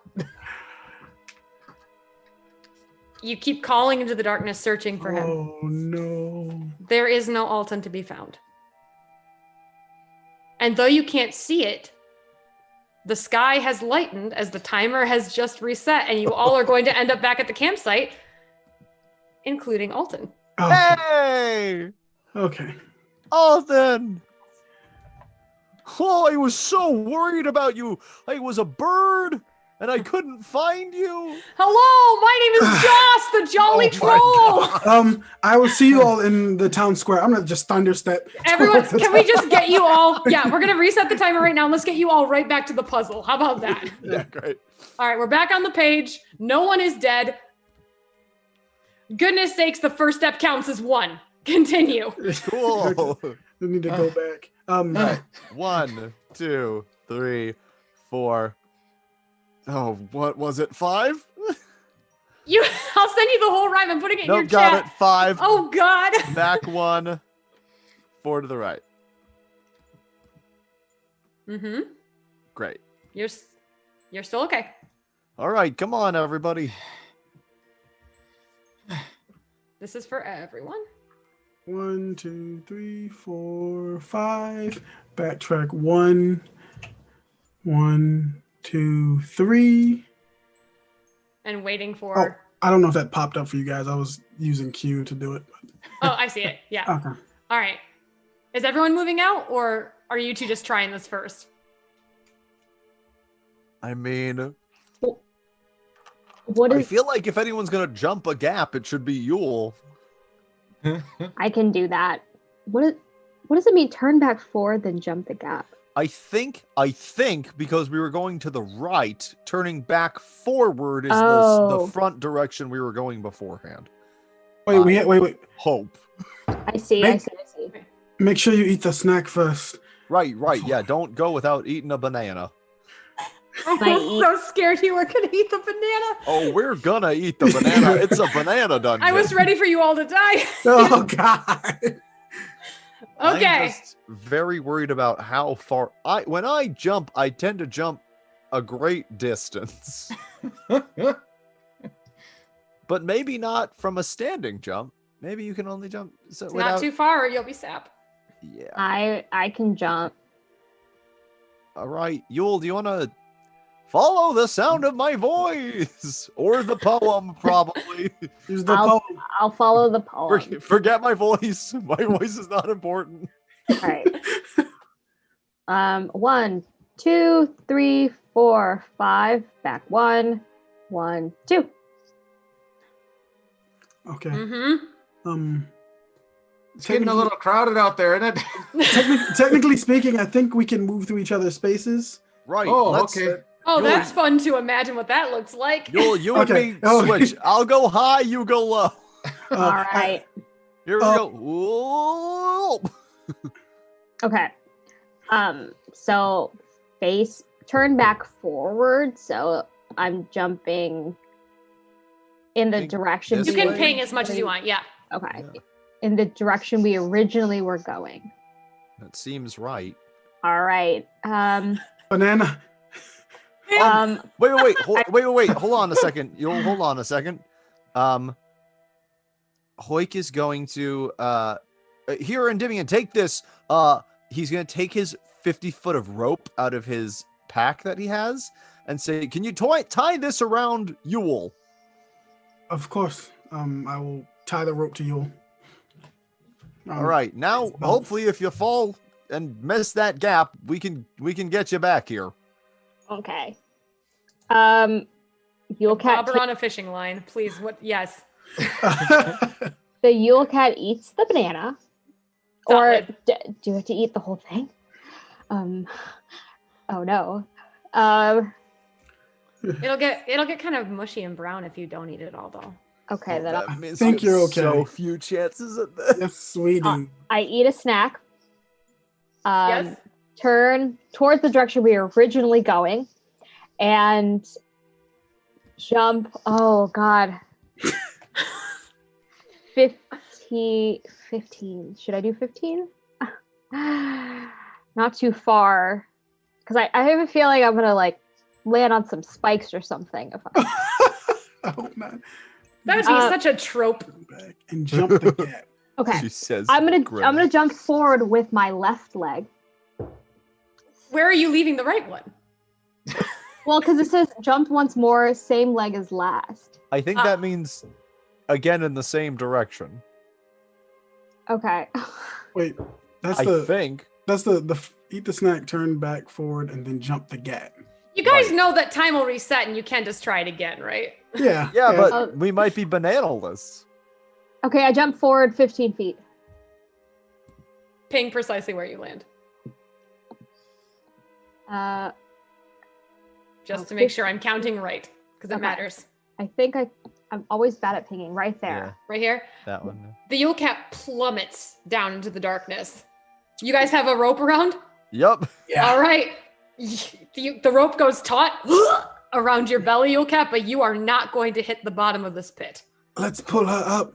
How'd it go? Not great. Okay.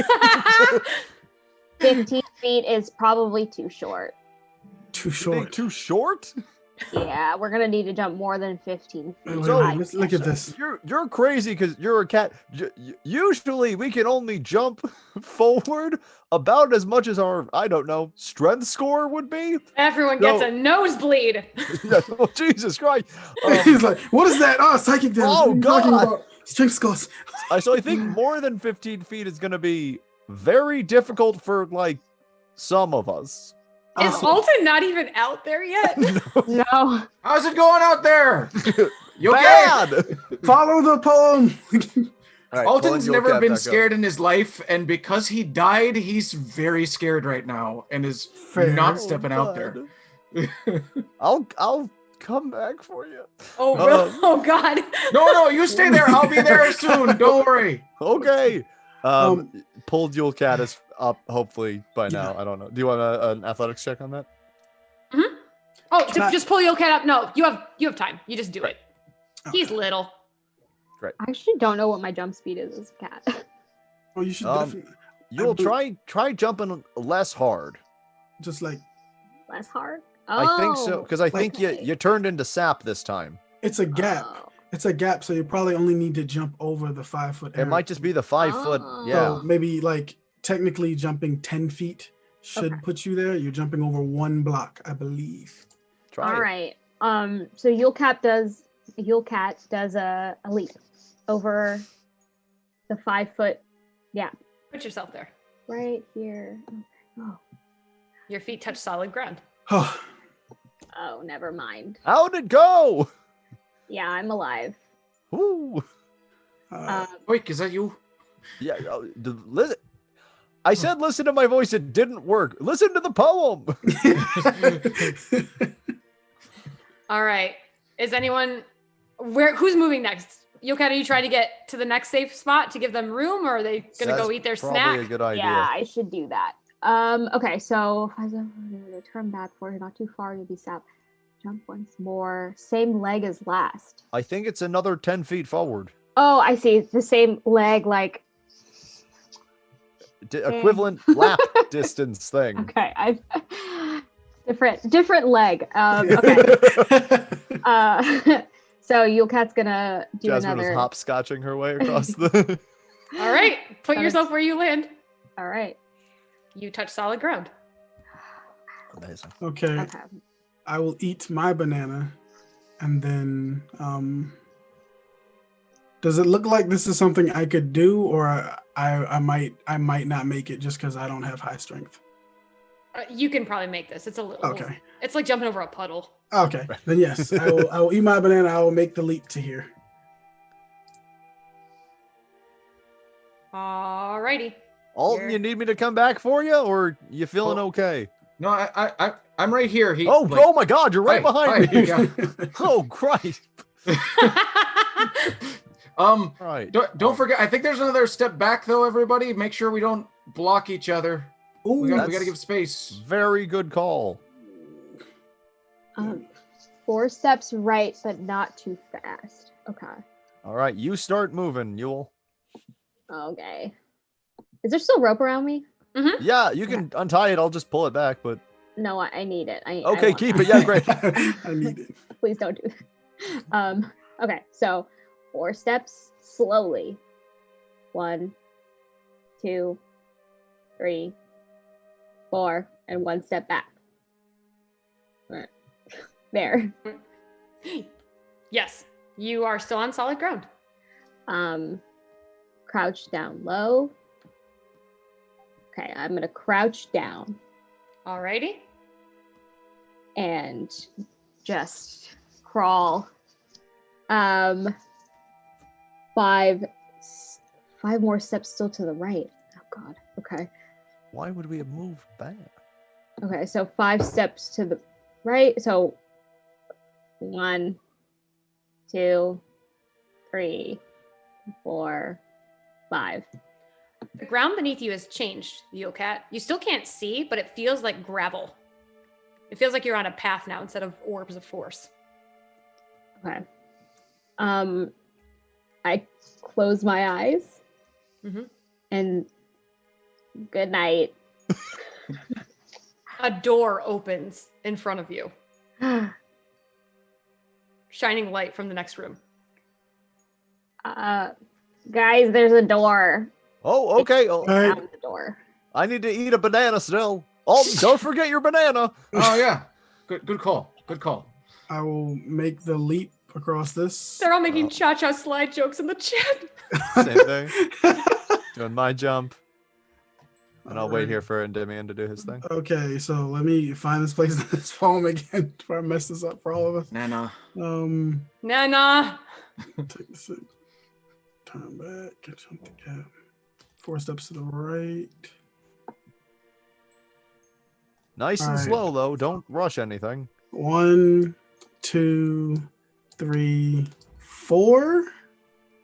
Mhm. And then 1 step back. As that piece starts to wobble for a second as you stayed Oh. on it, but it looks like you stepped off it in time. Okay. It seems like it's a piece that you just can't stay on for too long. Understood. 1 step back, and then I will crouch down low. And then Go, head 5 more towards steps you. to the right. Okay. Yeah, I will take. She went through the door. He went through the door. I assume Yulcat went through the door. Yes. Okay. All So right. then I will take those 5 steps. 1, 2, 3, 4, and then 5. The ground beneath you changes. You hear the sound of gravel. You're on a path like you were before you started jumping on the orbs. Oh, thanks, Selene. The Yulcat is not there, and the door has closed. Oh, wait. I didn't. Oh. Can I open the door? If I What door? It's just dark. What do you do? Try, Okay. try Wait, closing your eyes. right. I forgot. Yes. Close my eyes and say goodnight. The door opens. I just walk through. It shuts behind you. All right. Hoik makes his second jump. Yep, you're Um, fine. Jump, jump. I'm so proud. Man. 4 steps right, not too fast. 1, 2, Yeah. 3, 4 for a second, and then back. Yep. As it starts to wobble beneath your feet. Hoik goes flat to his belly, assuming that if someone is going to be too tall, he's going to be way too tall. You wiggle on your belly. How many paces? Like, Belly wiggles his way 5 steps forward. 1, 2, 3, 4, 5, and then without even standing up, just goes, good night. are your eyes closed when you do it? Oh, yeah. Yeah, the door opens. Ooh, A okay. jump. Oh, this is hard. Oh, God. Here You we all left him. Jump. Okay. He died and we left. So it's all right. They can't hear I'll you. be there bud. shortly. Yeah.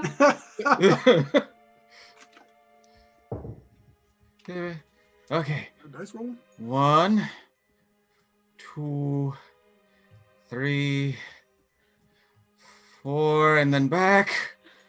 I don't know if I need to duck, but I'm gonna duck, I guess. Here we go. to be says- sure. Yeah.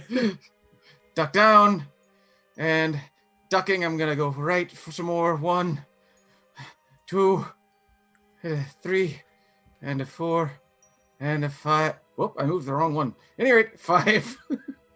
You land on a gravel path. Closing my eyes. Okay. Good night. The door opens. Congratulations, you just bested my orb puzzle. Woo! Barely. That was bananas. Yeah, not without a death first. I got a whole bunch of bananas, but I got nothing for answers. I need And that stress ball back. you all enter a chamber. What is that? Is it a I couldn't. fish? It's not a fish. That would be amazing, though. It is a statue of a rodent. Everyone make a wisdom saving throw with advantage. Other dice. 22, I think. Whoa, big number. 20. Oh, Yeah, 22. make sure that's not it. Yeah, 17. 14. If you finally beat a 20.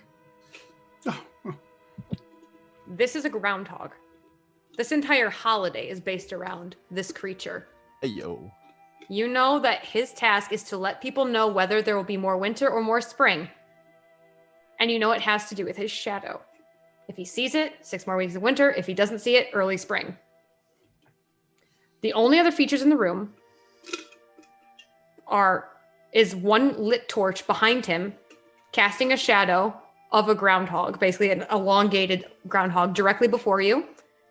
And there is an entire wall of holders for torches.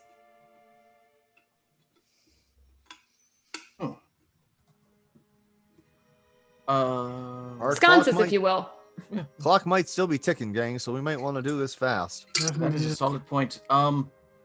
There's sconces on the wall, but only one torch lit. Does anyone have any torches on them? I might.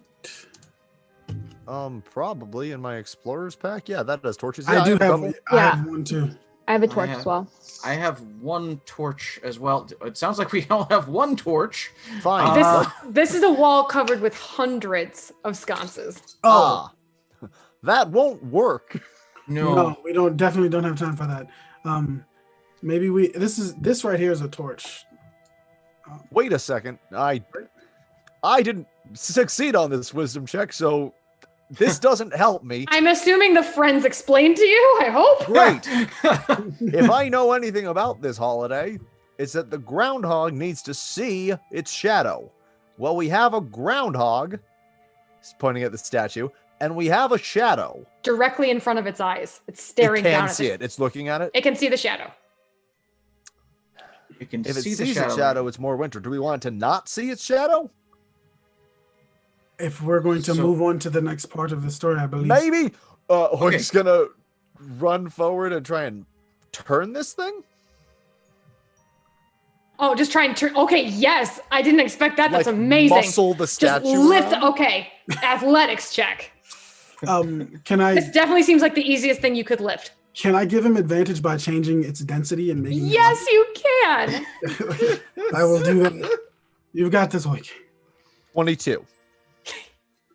Yes, Hoyt just the veins pulsing out of his purpley skin. But it's kind of musical when he does it. It's sort of a beautiful Yeah, it's sound. beautiful. Of course. Lifts the statue and starts to slowly turn it around its axis and plops the groundhog down so that it's staring into the light and not facing its shadow. You just avoided a pretty big something or other. Very well done. I'm gonna flip him around for you. We probably could have moved the light source, but What? this worked No. Sure. Oops, that's not what I meant to do. There's nothing under there. Yep, it turns around and the door on the opposite side of the wall that the torch was hanging over opens. Wow, that was All right. too. I have one skill. Let's go. Time is of the essence. I thought it was your musical talent, but you okay. have 59 I have seconds. 2 skills. Through the door. We have Yeah. Let's go. We book it. Yeah, we go. Alton's going through the door. What is this? All right, I gotta check on my layers here. Hold on. Lord. So many layers. There's too many, to be perfectly frank with you. All right. Good. All right, yep. You all enter a room filled with greenery, and in the center is a small bed with a little rodent just opening his eyes. Morning already. Oh, hello. Hello. Greetings. Are you a groundhog? I'm Phil. Yeah, Hey, Phil. Lord Phil, steward of the seasons, as they call me. Well, time to see if it's going to be springtime, right? Yes, I think that. Well, the sun's coming up. He gestures towards a small door at the back of his room. Oh. Let's go outside and see what happens, huh? Sure. I'm gonna detect good and evil at this groundhog real quick. Yeah, sure. You don't get any evil auras off of him. No. Okay. Yeah. He seems very pure-hearted. In fact, he reminds you of other immortals you've met. Good. I guess this is what we want. Mr. Phil, the last couple times the sun has risen, a whole thing of darkness has shot up to put it out. He looks really confused. Like, you know, I sometimes I do lucid dream. Perhaps am I still asleep? He starts pinching himself. That sounds funny. I hope not. Well, we can certainly go see the sunrise, hopefully. Everyone make a perception check as he passes the little lamp on his bedside table. Oh no. 17. 11. 19. Or With a 19, Phil casts no shadow. Uh, The sun is beginning to rise as he walks toward the door. And then from seemingly nowhere, a dog appears. oh, poor dog. Casting Dog. a shadow that looks a lot like Phil directly at him. Phil stares at it, and a beam of black light shoots into the sky. Somewhere in the distance, a golden figure flies to the ground. The sun sinks below the horizon, and you guys are rocketed back to the campsite. I run. I look to the cottage where the dog would be. I book it. I put my hand on Hoik and I thunderstep that way, leaving Alton behind. what? Okay. Alton is just running slow. All right. The dog is there on his fainting couch, resting. All right. We're tired of this. Wake up. What'd I say? What the devil are you doing in my house? I assumed you ripped the hinges off the door because... Yeah, yes. because that's what I do. This is dominant strategy. Yeah. I think someone should go find the groundhog. The groundhog? What the devil are you talking? Oh! Doesn't matter. Here we go again. Shut up. You ready? As Alton catches up, I grab him. We thunderstep towards the mountain. I cast it. All right. I need to... Hold on. 1 second, you guys. Got to do one thing. I'm burning 3rd level spells. Yeah, honestly, we're just like, let's get to the... Yeah.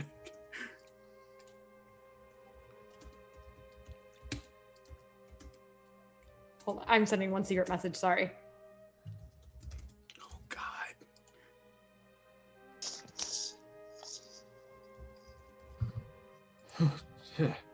Free? Alton looks around, trying to see where it is. You don't see it anywhere around you. Your shadow looks like your own. Okay. The shadow's loose, everyone. It's not in the dog. It's gonna be heading to the mountain. We need to stop it. Right, let's go. Yes, I'd say at this point, from what you've seen, those of you who don't know the story yet have pieced it together based on what your friends have told you. This shadow is doing everything it can to get the groundhog to see it so that winter, this particular last night of winter, remains forever. So we need to stop the shadow before the groundhog sees the shadow, maybe. Right. Do we just go then? Do we still have all our bananas? All of your bananas have been returned to you. Okay. Oh, okay.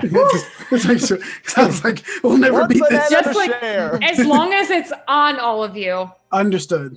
Like, it was Right. still in your belly. So, It was a Okay. resource we still had. Okay. Yep. Got it. But I do like that you didn't know. That's very funny. We got one shot at this.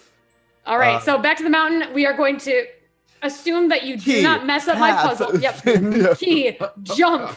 Don't go too far. Groundhog statue. I assume Hoik moves the statue again because it worked. Yeah. Yes, the same thing again. You have enough time to try. You are back in Phil's room. Yeah, we're just retracing steps at this point. I'll get rid of the dog in the shadow. All right. Do we just keep his eyes closed? What do we do here? Somebody keep him asleep. I cannot personally do anything about that. I'm gonna search the room for a shadow. Yeah, there aren't a lot of light sources in here right now because he's sleeping. If you want to just start lighting things up, though, to try and draw a shadow out. Last time it popped off of someone who was using an invisibility spell. So tough to know. Gotcha. I'll just start casting light on objects in this room. Yeah, just lighting it up. All the Yeah. plants, like everything under his bed. Like, at this point, the commotion is starting to wake him up prematurely. Like, oh, morning already. What time is it? Oh, okay. Hi, Phil. It's Hi. sun's coming up soon. But we need to Oh, keep you boy. from. There is a malevolent spirit that's trying to stop you from doing your job and Oh. keeping us in this perpetual nightmare. A what? Someone cover his eyes, please. What? Hey, hold on there. Fella? Phil, we don't have a lot of time. I'm gonna need you to, and Hoik is gonna cast suggestion. Yes! Close your eyes. Thank you. Fantastic. Alrighty. Remind me what you need. It's so rarely cast on me. That is fair. It's a weird spell. Mhm. Suggestion is a something spell. Wisdom save. Nat 17. That beats it. I'll do it till it works. Close your eyes. What is happening? This is Casting it the again. And while Nat this is happening, 17. God damn it. Does anyone else want to try something?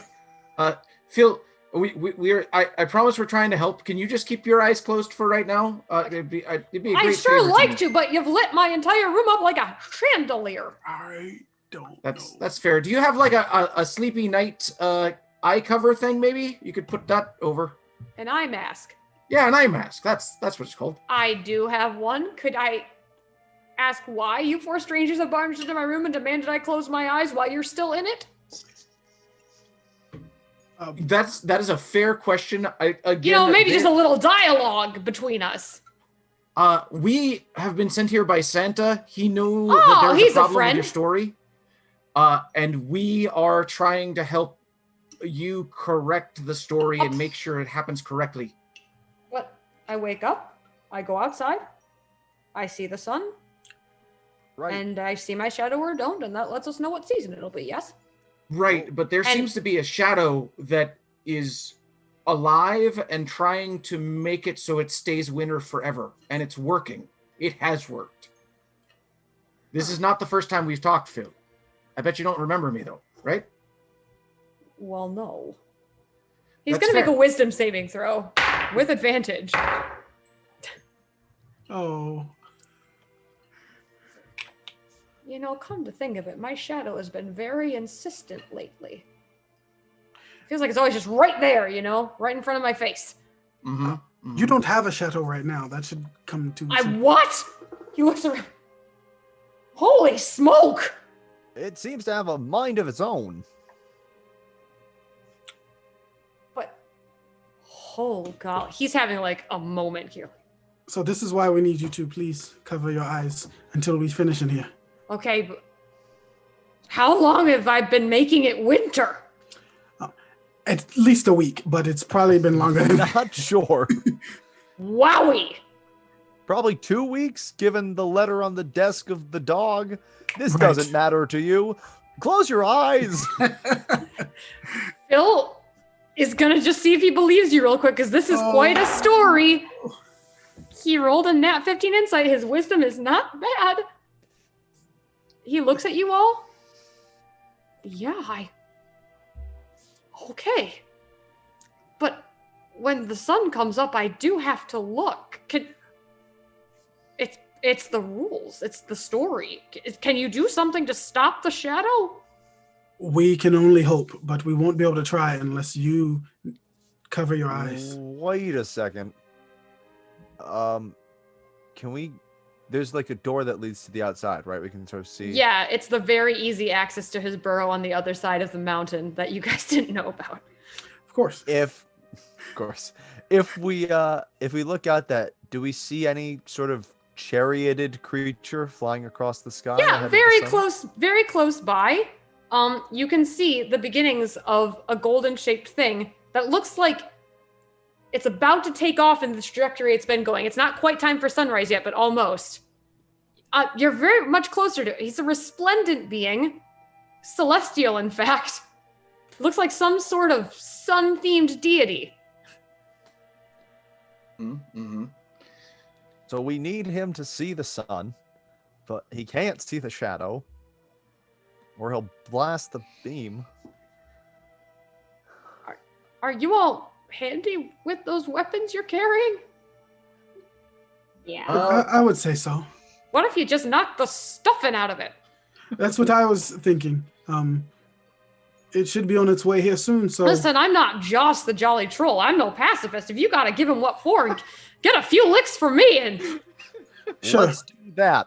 Hoik is going to quickly, while they try and make him close his eyes, Hoik is going to cast Skywrite and right into the sky for the celestial. Heads up. Could be a big darkness beam. Hold on. Make a perception check. Oh, man. 21? You hear on the air, oh, what? Oh, God. Wild, bro! We can't mess this up. Alton's casting Detect Good and Evil again to try to see if he can figure out where the shadow's at, the living shadow. Because Alton is assuming it's got to be evil. What's the range on that? It is 30 feet, so I'm kind of standing in the middle of the room. Put yourself you've been in this room for a while talking to Phil. You can put yourself where you want to be to cast that. Yeah. I would be over Great. by the far window, I Kinda guess. Standing as close as I can to the center, so right next to Phil, essentially. You get a ping. An evil ping. Right here. Everyone, I'm pointing with my war pick at the shadow. Phil, don't look. Everybody else, Phil there. closes his eyes as Guff the Venture Bro appears Oh, you... directly in front of you. I attack. Yes. Yeah. Yes. He tries to get a cool one-liner out. Spring is never wow. And, yeah. As the sun begins to try to rise, everyone roll for initiative to try and keep the shadow busy. I rolled good. I'm so I rolled happy. good. Good, you need to. Yes. You need to right now. We do. We do. Lest winter remain forever. It's about to. And for dear Guff.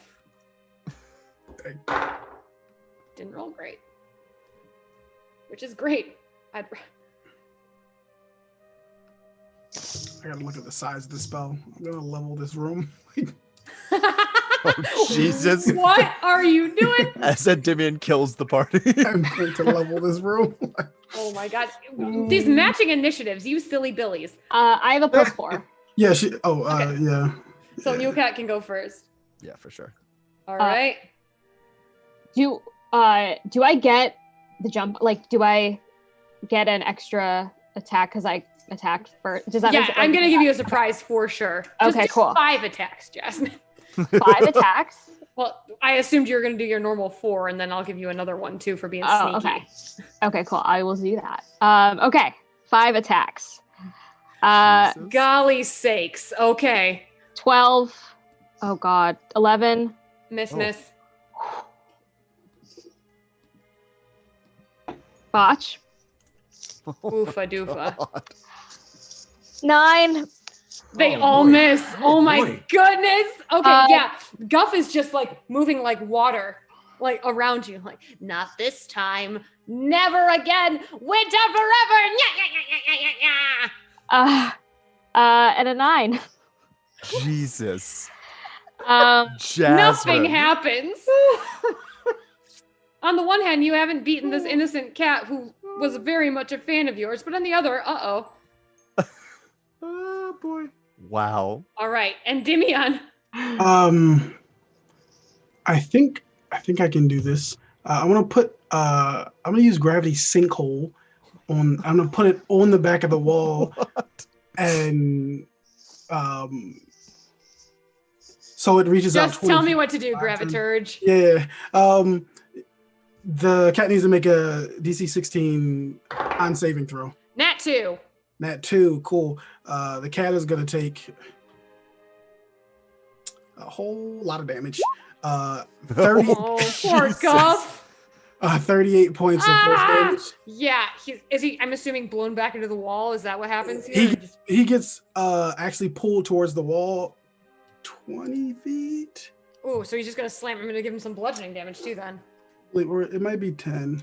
Double check.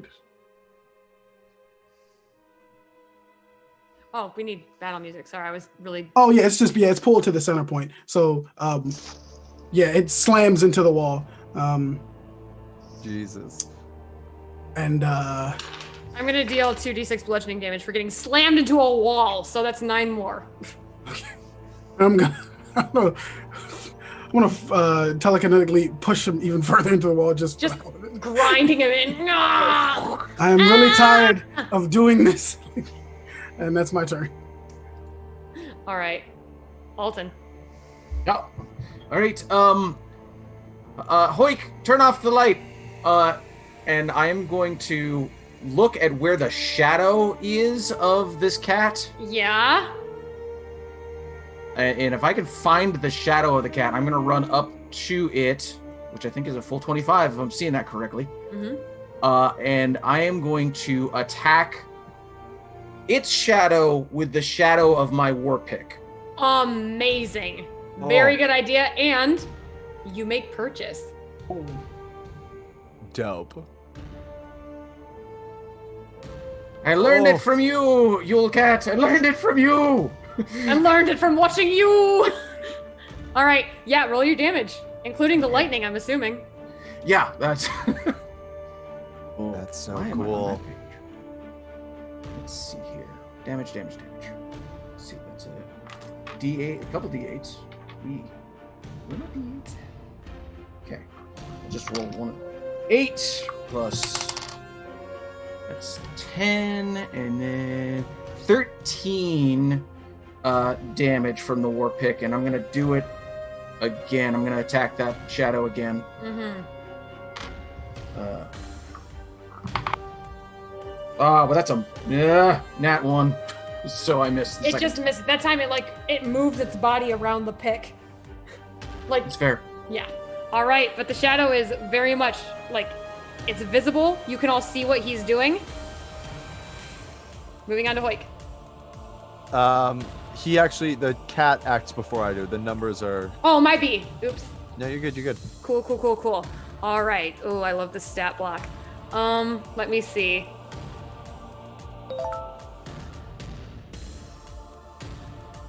Hold on. Sorry, gang. Good. Yeah, I need everybody to make a wisdom saving throw.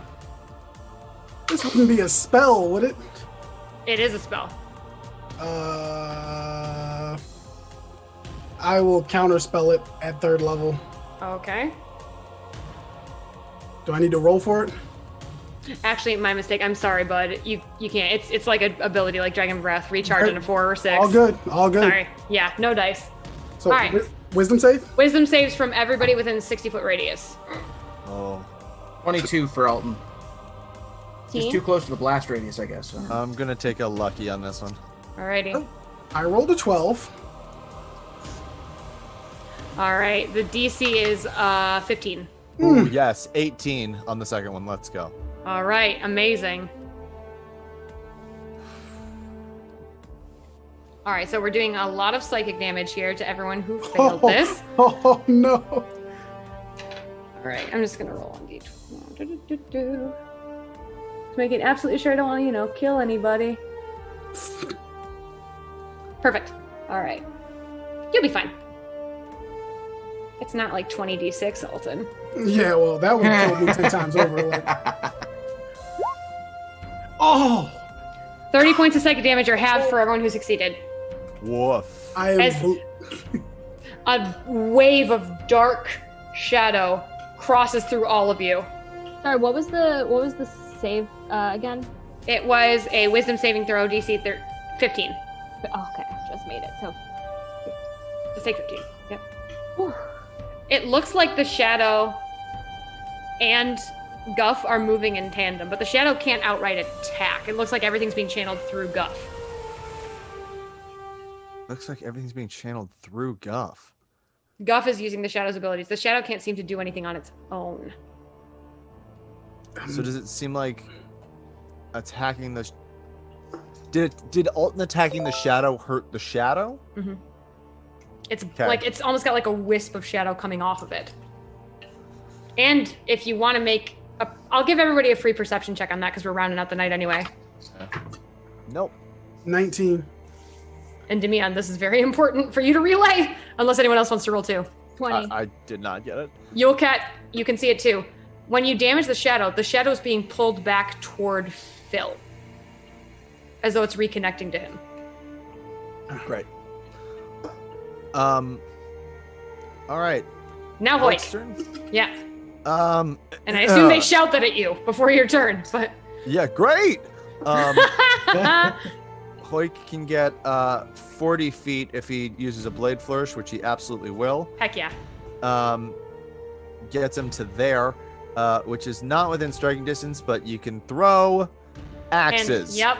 So Hoyk is gonna throw his shadow is going to reach into his belt and grab the magical axe that he took from Joss and throw it at this shadow. Yep. And I'm gonna absolutely luck point that one because that was a horrible roll, and I don't want to throw a magic axe for nothing. Except that one was worse. So it was like I rolled a natural 13 to hit. 13 just misses, unfortunately. Yeah, okay, that's fine. There goes that axe. Oh wait, no, I said I was using a blade flourish. Mm-hmm. Hold on a second. Flourishes do things. They do. Sometimes they make you very mobile. Sometimes they make you better at hitting stuff. Yeah. Sometimes your trying to AC figure goes out- up. These are all damage. You need to actually hit a thing for any of them to work. Okay, Rats! never mind. Time to throw another axe. This is a normal axe. That's a 15. 15 will match. Fantastic. You guys And make sure you look in the Zoom too. You're all getting blessed a lot. Dope. Yeah. All right, I'm going to make that a mobile flourish. Gonna make that a mobile flourish. Alrighty. Cool. So that is going to be. Swords bards are fucking crazy. Okay, that's 10 slashing from the axe, and then an additional 1 from the mobile. And I can push the creature 6 feet away from me with that. Oh, it's like you're dragging the shadow away from Guff. Yeah, which is what I'm gonna do. So I'm pushing him just that way, and then bonus action, I'm gonna throw a final axe. With my 300 fighting, which is a dirty 20 to hit. Dang, dude. and that's another 8 damage. What's my total here, buddy? It was, what did I say from the first? I said 11 from the first one, 8 from the 19 total damage, and pushed 6 feet away. Perfect. I'm gonna scoot. I always round up, so we'll do 10. All right. Love it. The shadow is half formed. You can see through it, and it is almost all completely connected to Phil. At the top of the round, you can see through the door to his burrow, the sun is beginning to rise. He's just gonna shout at you like, "Can I go to the sun now?" Hold Keep on! your eyes shut. From above the mountains, you hear a voice above. Whoa, this time it's totally gonna happen! Yule Cat, what's happening? So from that perception check, I could tell that the shadow could only do things through the cat, Yes. right?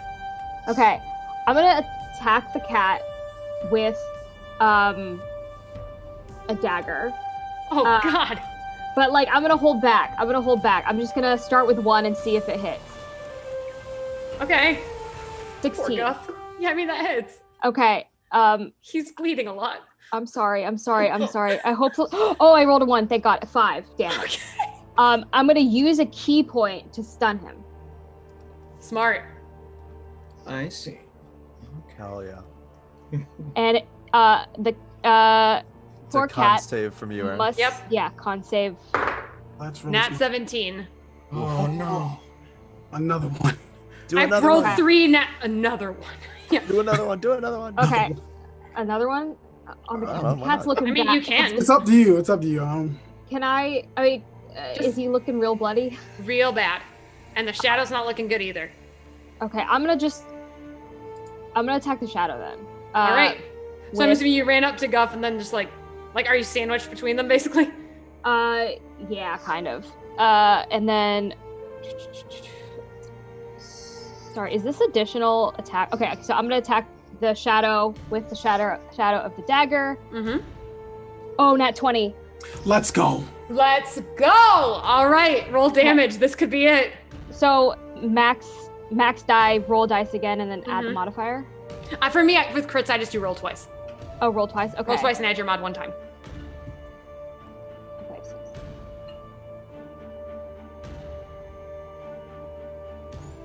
Gosh. Sorry, I'm so bad at math. No, it's okay. 7, 6, 11 damage. Oh, the shadow is almost completely gone. Okay. It's just a head with those 2 glowing eyes left. It's being sucked back into Phil, becoming a part of him once again. Okay, I'm gonna flurry of blows, attack twice with my claws. Yeah. 24 Oh, and he's done. 17. Hits, hits. Let's go. go. Let's go. 8 plus. Oh god, come on, dice. 8 plus 5. 13. 13. Describe it. Yes. As Guff's eyes come back to him, he looks like himself again. He's slumped over in pain, and the shadow is going to go back to Phil. How do you send it there? I noticed after noticing that the cat can't take anymore, I just whip around and just dagger, drop it down, and then just whack it twice with my claws. Whack it with. Yeah, and I'm aiming for whatever its head might be. Yeah, it's the glowing eyes, and you hear, for the first time, almost a voice from the shadow. No! As it's Oh. pulled back into Phil. Ooh. Oh.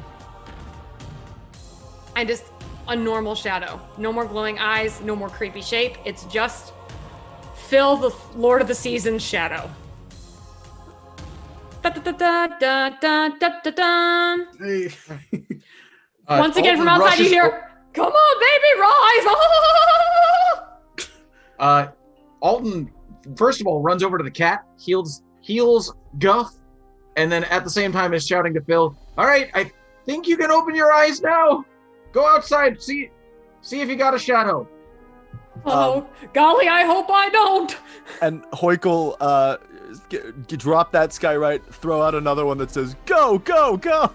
Like Phil is running, slow motion running, as the chariot of Apollo is dragging the sun across the sky. Can I adjust what I write in the sky just a little bit? Yeah. Go, go, go. Also, do you have a holographic card? Question mark. Oh my god. As the sun is rising for the first time in time, you can see something falling from the chariot. Not a car, but I got a merit badge, bro. How are we supposed to get there? It falls out of the chariot somewhere in the mountains as, not taking any chances, Phil the Groundhog stares directly up into the sky, willing spring to come by not giving his shadow a chance to appear. Immediately, Finch's Landing disappears. The animals disappear. The clouds disappear. You are standing in a 20th century, well, turn of the century town called Punxsutawney that you all remember because this is where the Groundhog Festival started in 1887. And all has been put right in the world, and it looks like it's gonna be an early spring. Guff the cat is behind you, and he heard someone mention a holographic merit badge and heard someone say yes. And though he is wounded, he's doing a little better now, and he, as we are going to fade to black with a lot of laughter and joy, asks you to maybe go retrieve it for him. And in return, he will make all of your weapons +1 weapons with your own bespoke merit badges of kindness. Which depicts Guff helping an old lady cross the street. Oh. I did 5 health points of lay on hands to Guff, by the way. Thank you. His wounds are largely sealed, but he has a lot of broken ribs from the monk. I watch Alton heal him as I'm sitting at 7 hit points. Oh, yes, hang on. Hang on. I got you. And I appreciate that. I drop 25 health point, the rest of my lay on hands on you, Endymion. Thank you. Greatly appreciated. And with that, unless there's any business you heroes have anything you'd like to accomplish, that is the end of our session. You have put another story right. Still unclear who's doing this, but it seems like you're able to plug the holes in the wall.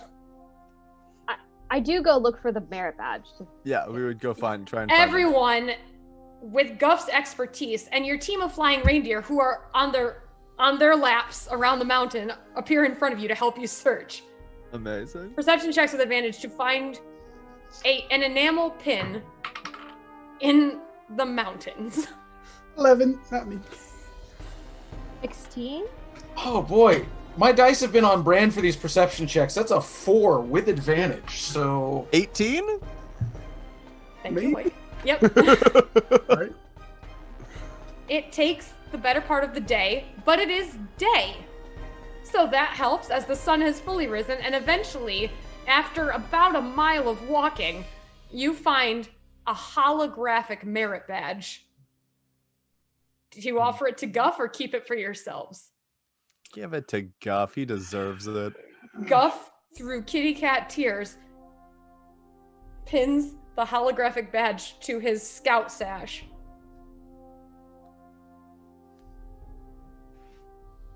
And he nuzzles you all like a kitty should. This is actually appreciated after the night we just had. Knights. Nights, right?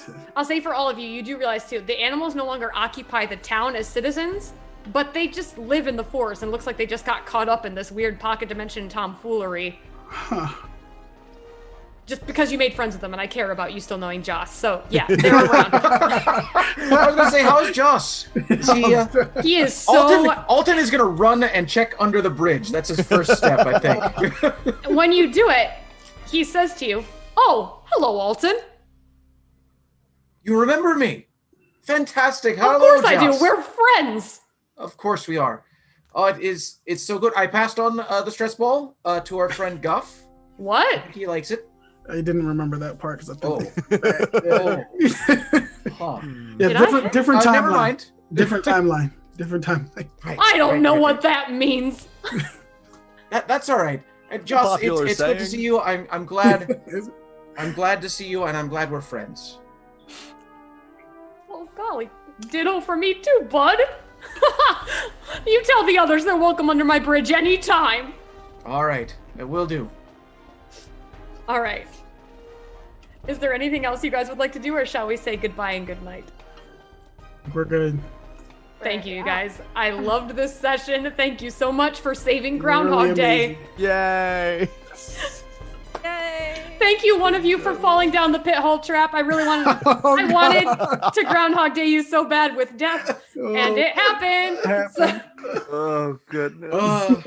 I'm just glad it wasn't like, oh, everyone wakes up except for Alton. Never. Also, that doesn't follow the logic. So, of course you were coming back. Oh, thank you guys so much. I mean, if anyone's interested in more of the story, I'm sure we can find the time. So, I'm down. Hell yeah. Love Thank this you so group. much, everyone. We're gonna go around real quick and get to know who these people are that played this very, very fantastic game. And we're gonna start off with Dirge 14th. Why don't you tell us about who you are and where we can find you? I'm Dirge 14th. You can mainly find me on Twitch and Twitter, playing D&D on Tuesdays and Final Fantasy and Destiny on any other day. I am primarily streamer, and I love doing it. I love meeting new people and hanging out. So yeah, catch me there. Thank you. Next, we have El Jasmine. Hi, I'm Jasmine at LEL_Jasmine and Twitter, and I just post there sometimes, and you can check that out. Thank you. Next, we have Silver Bulette. Hey there, everybody. I am Silver Bulette over on Twitter. I am Silver_Bulette here on Twitch as well as on YouTube. And I have been doing a Capes and Caverns series of campaigns that we have all the footage for on YouTube. So if you look up Silver_Bulette, you will see a superhero style Dungeons and Dragons campaign there. I also run the All the Web's a Stage podcast, which is a short play podcast where I invite friends on and we perform short plays based off of Twitter sentences. So please come check that out as well. Thank you. Next, we have Gabe Span. Hi, I'm Gabe Greenspan, aka GabeSpan on Instagram. I'm not on any of the other things that I should be on, but I'm on Instagram. I'm also at youtube.com/theidiotchimney for sketch comedy stuff that me and my buddy wrote together and performing. And you can check out, if you want, I'm an actor as well. You can check out my website, gabegreenspan.com, because plugs. Hell yeah. Thank you. And last, but certainly not least, our wonderful, super talented, fucking hilarious DM, Trixie Wizard. Oh, you angel. Thank you. Yeah, I am Erin. I am my partner Adam and I make Trixie Wizard comics. You can find us at Trixie Wizard on Twitter and Instagram, Facebook, Tumblr, all the places you post art. You can also find us at trixiewizard.com. We make a lot of gaming goofs, D&D humor, all those kinds of comic strips. We like making D&D commissions. We have a bunch of free tokens on the website if you want a bunch of stuff for your own games, as well as maps. We have a podcast that you probably shouldn't listen to because it's pretty goofy and not in a good way. And we also have an ongoing webcomic called Alive about pirates in space. And really, best way to reach us is either trixiewizard.com or social media. Awesome. Thank you so much. And I'm Stella Luna. If you are new to the channel, welcome in. Hope you had a wonderful time. Thank you so much for all of the support and the follows here tonight. Thank you, Stella. Oh, thank you. Yeah. Thank you. Thank you for having us. Thank you. If you love TTRPGs and you want to get in a game something like this, we do TTRPGs here all the time. We have coming up February 13th is a Valentine's Day themed TTRPG marathon, and we're still looking for players for that. So if you want to play in that, all you have to do is hop into the Discord and we'll give you more information about how to join. We also do a thing called TTRPG Thursdays, and what that is a way to play a game. Is a paid opportunity for you to be a dungeon master, and you can meet new people and learn how to do this in a streamed environment. We try to make a thoughtful space that prioritizes safety and inclusion, and if you want more information, you can find out stuff in the Discord there as well. Thank you so much, everyone, for being here. I hope that you all have a wonderful night, and we will see you next time. Bye! Bye!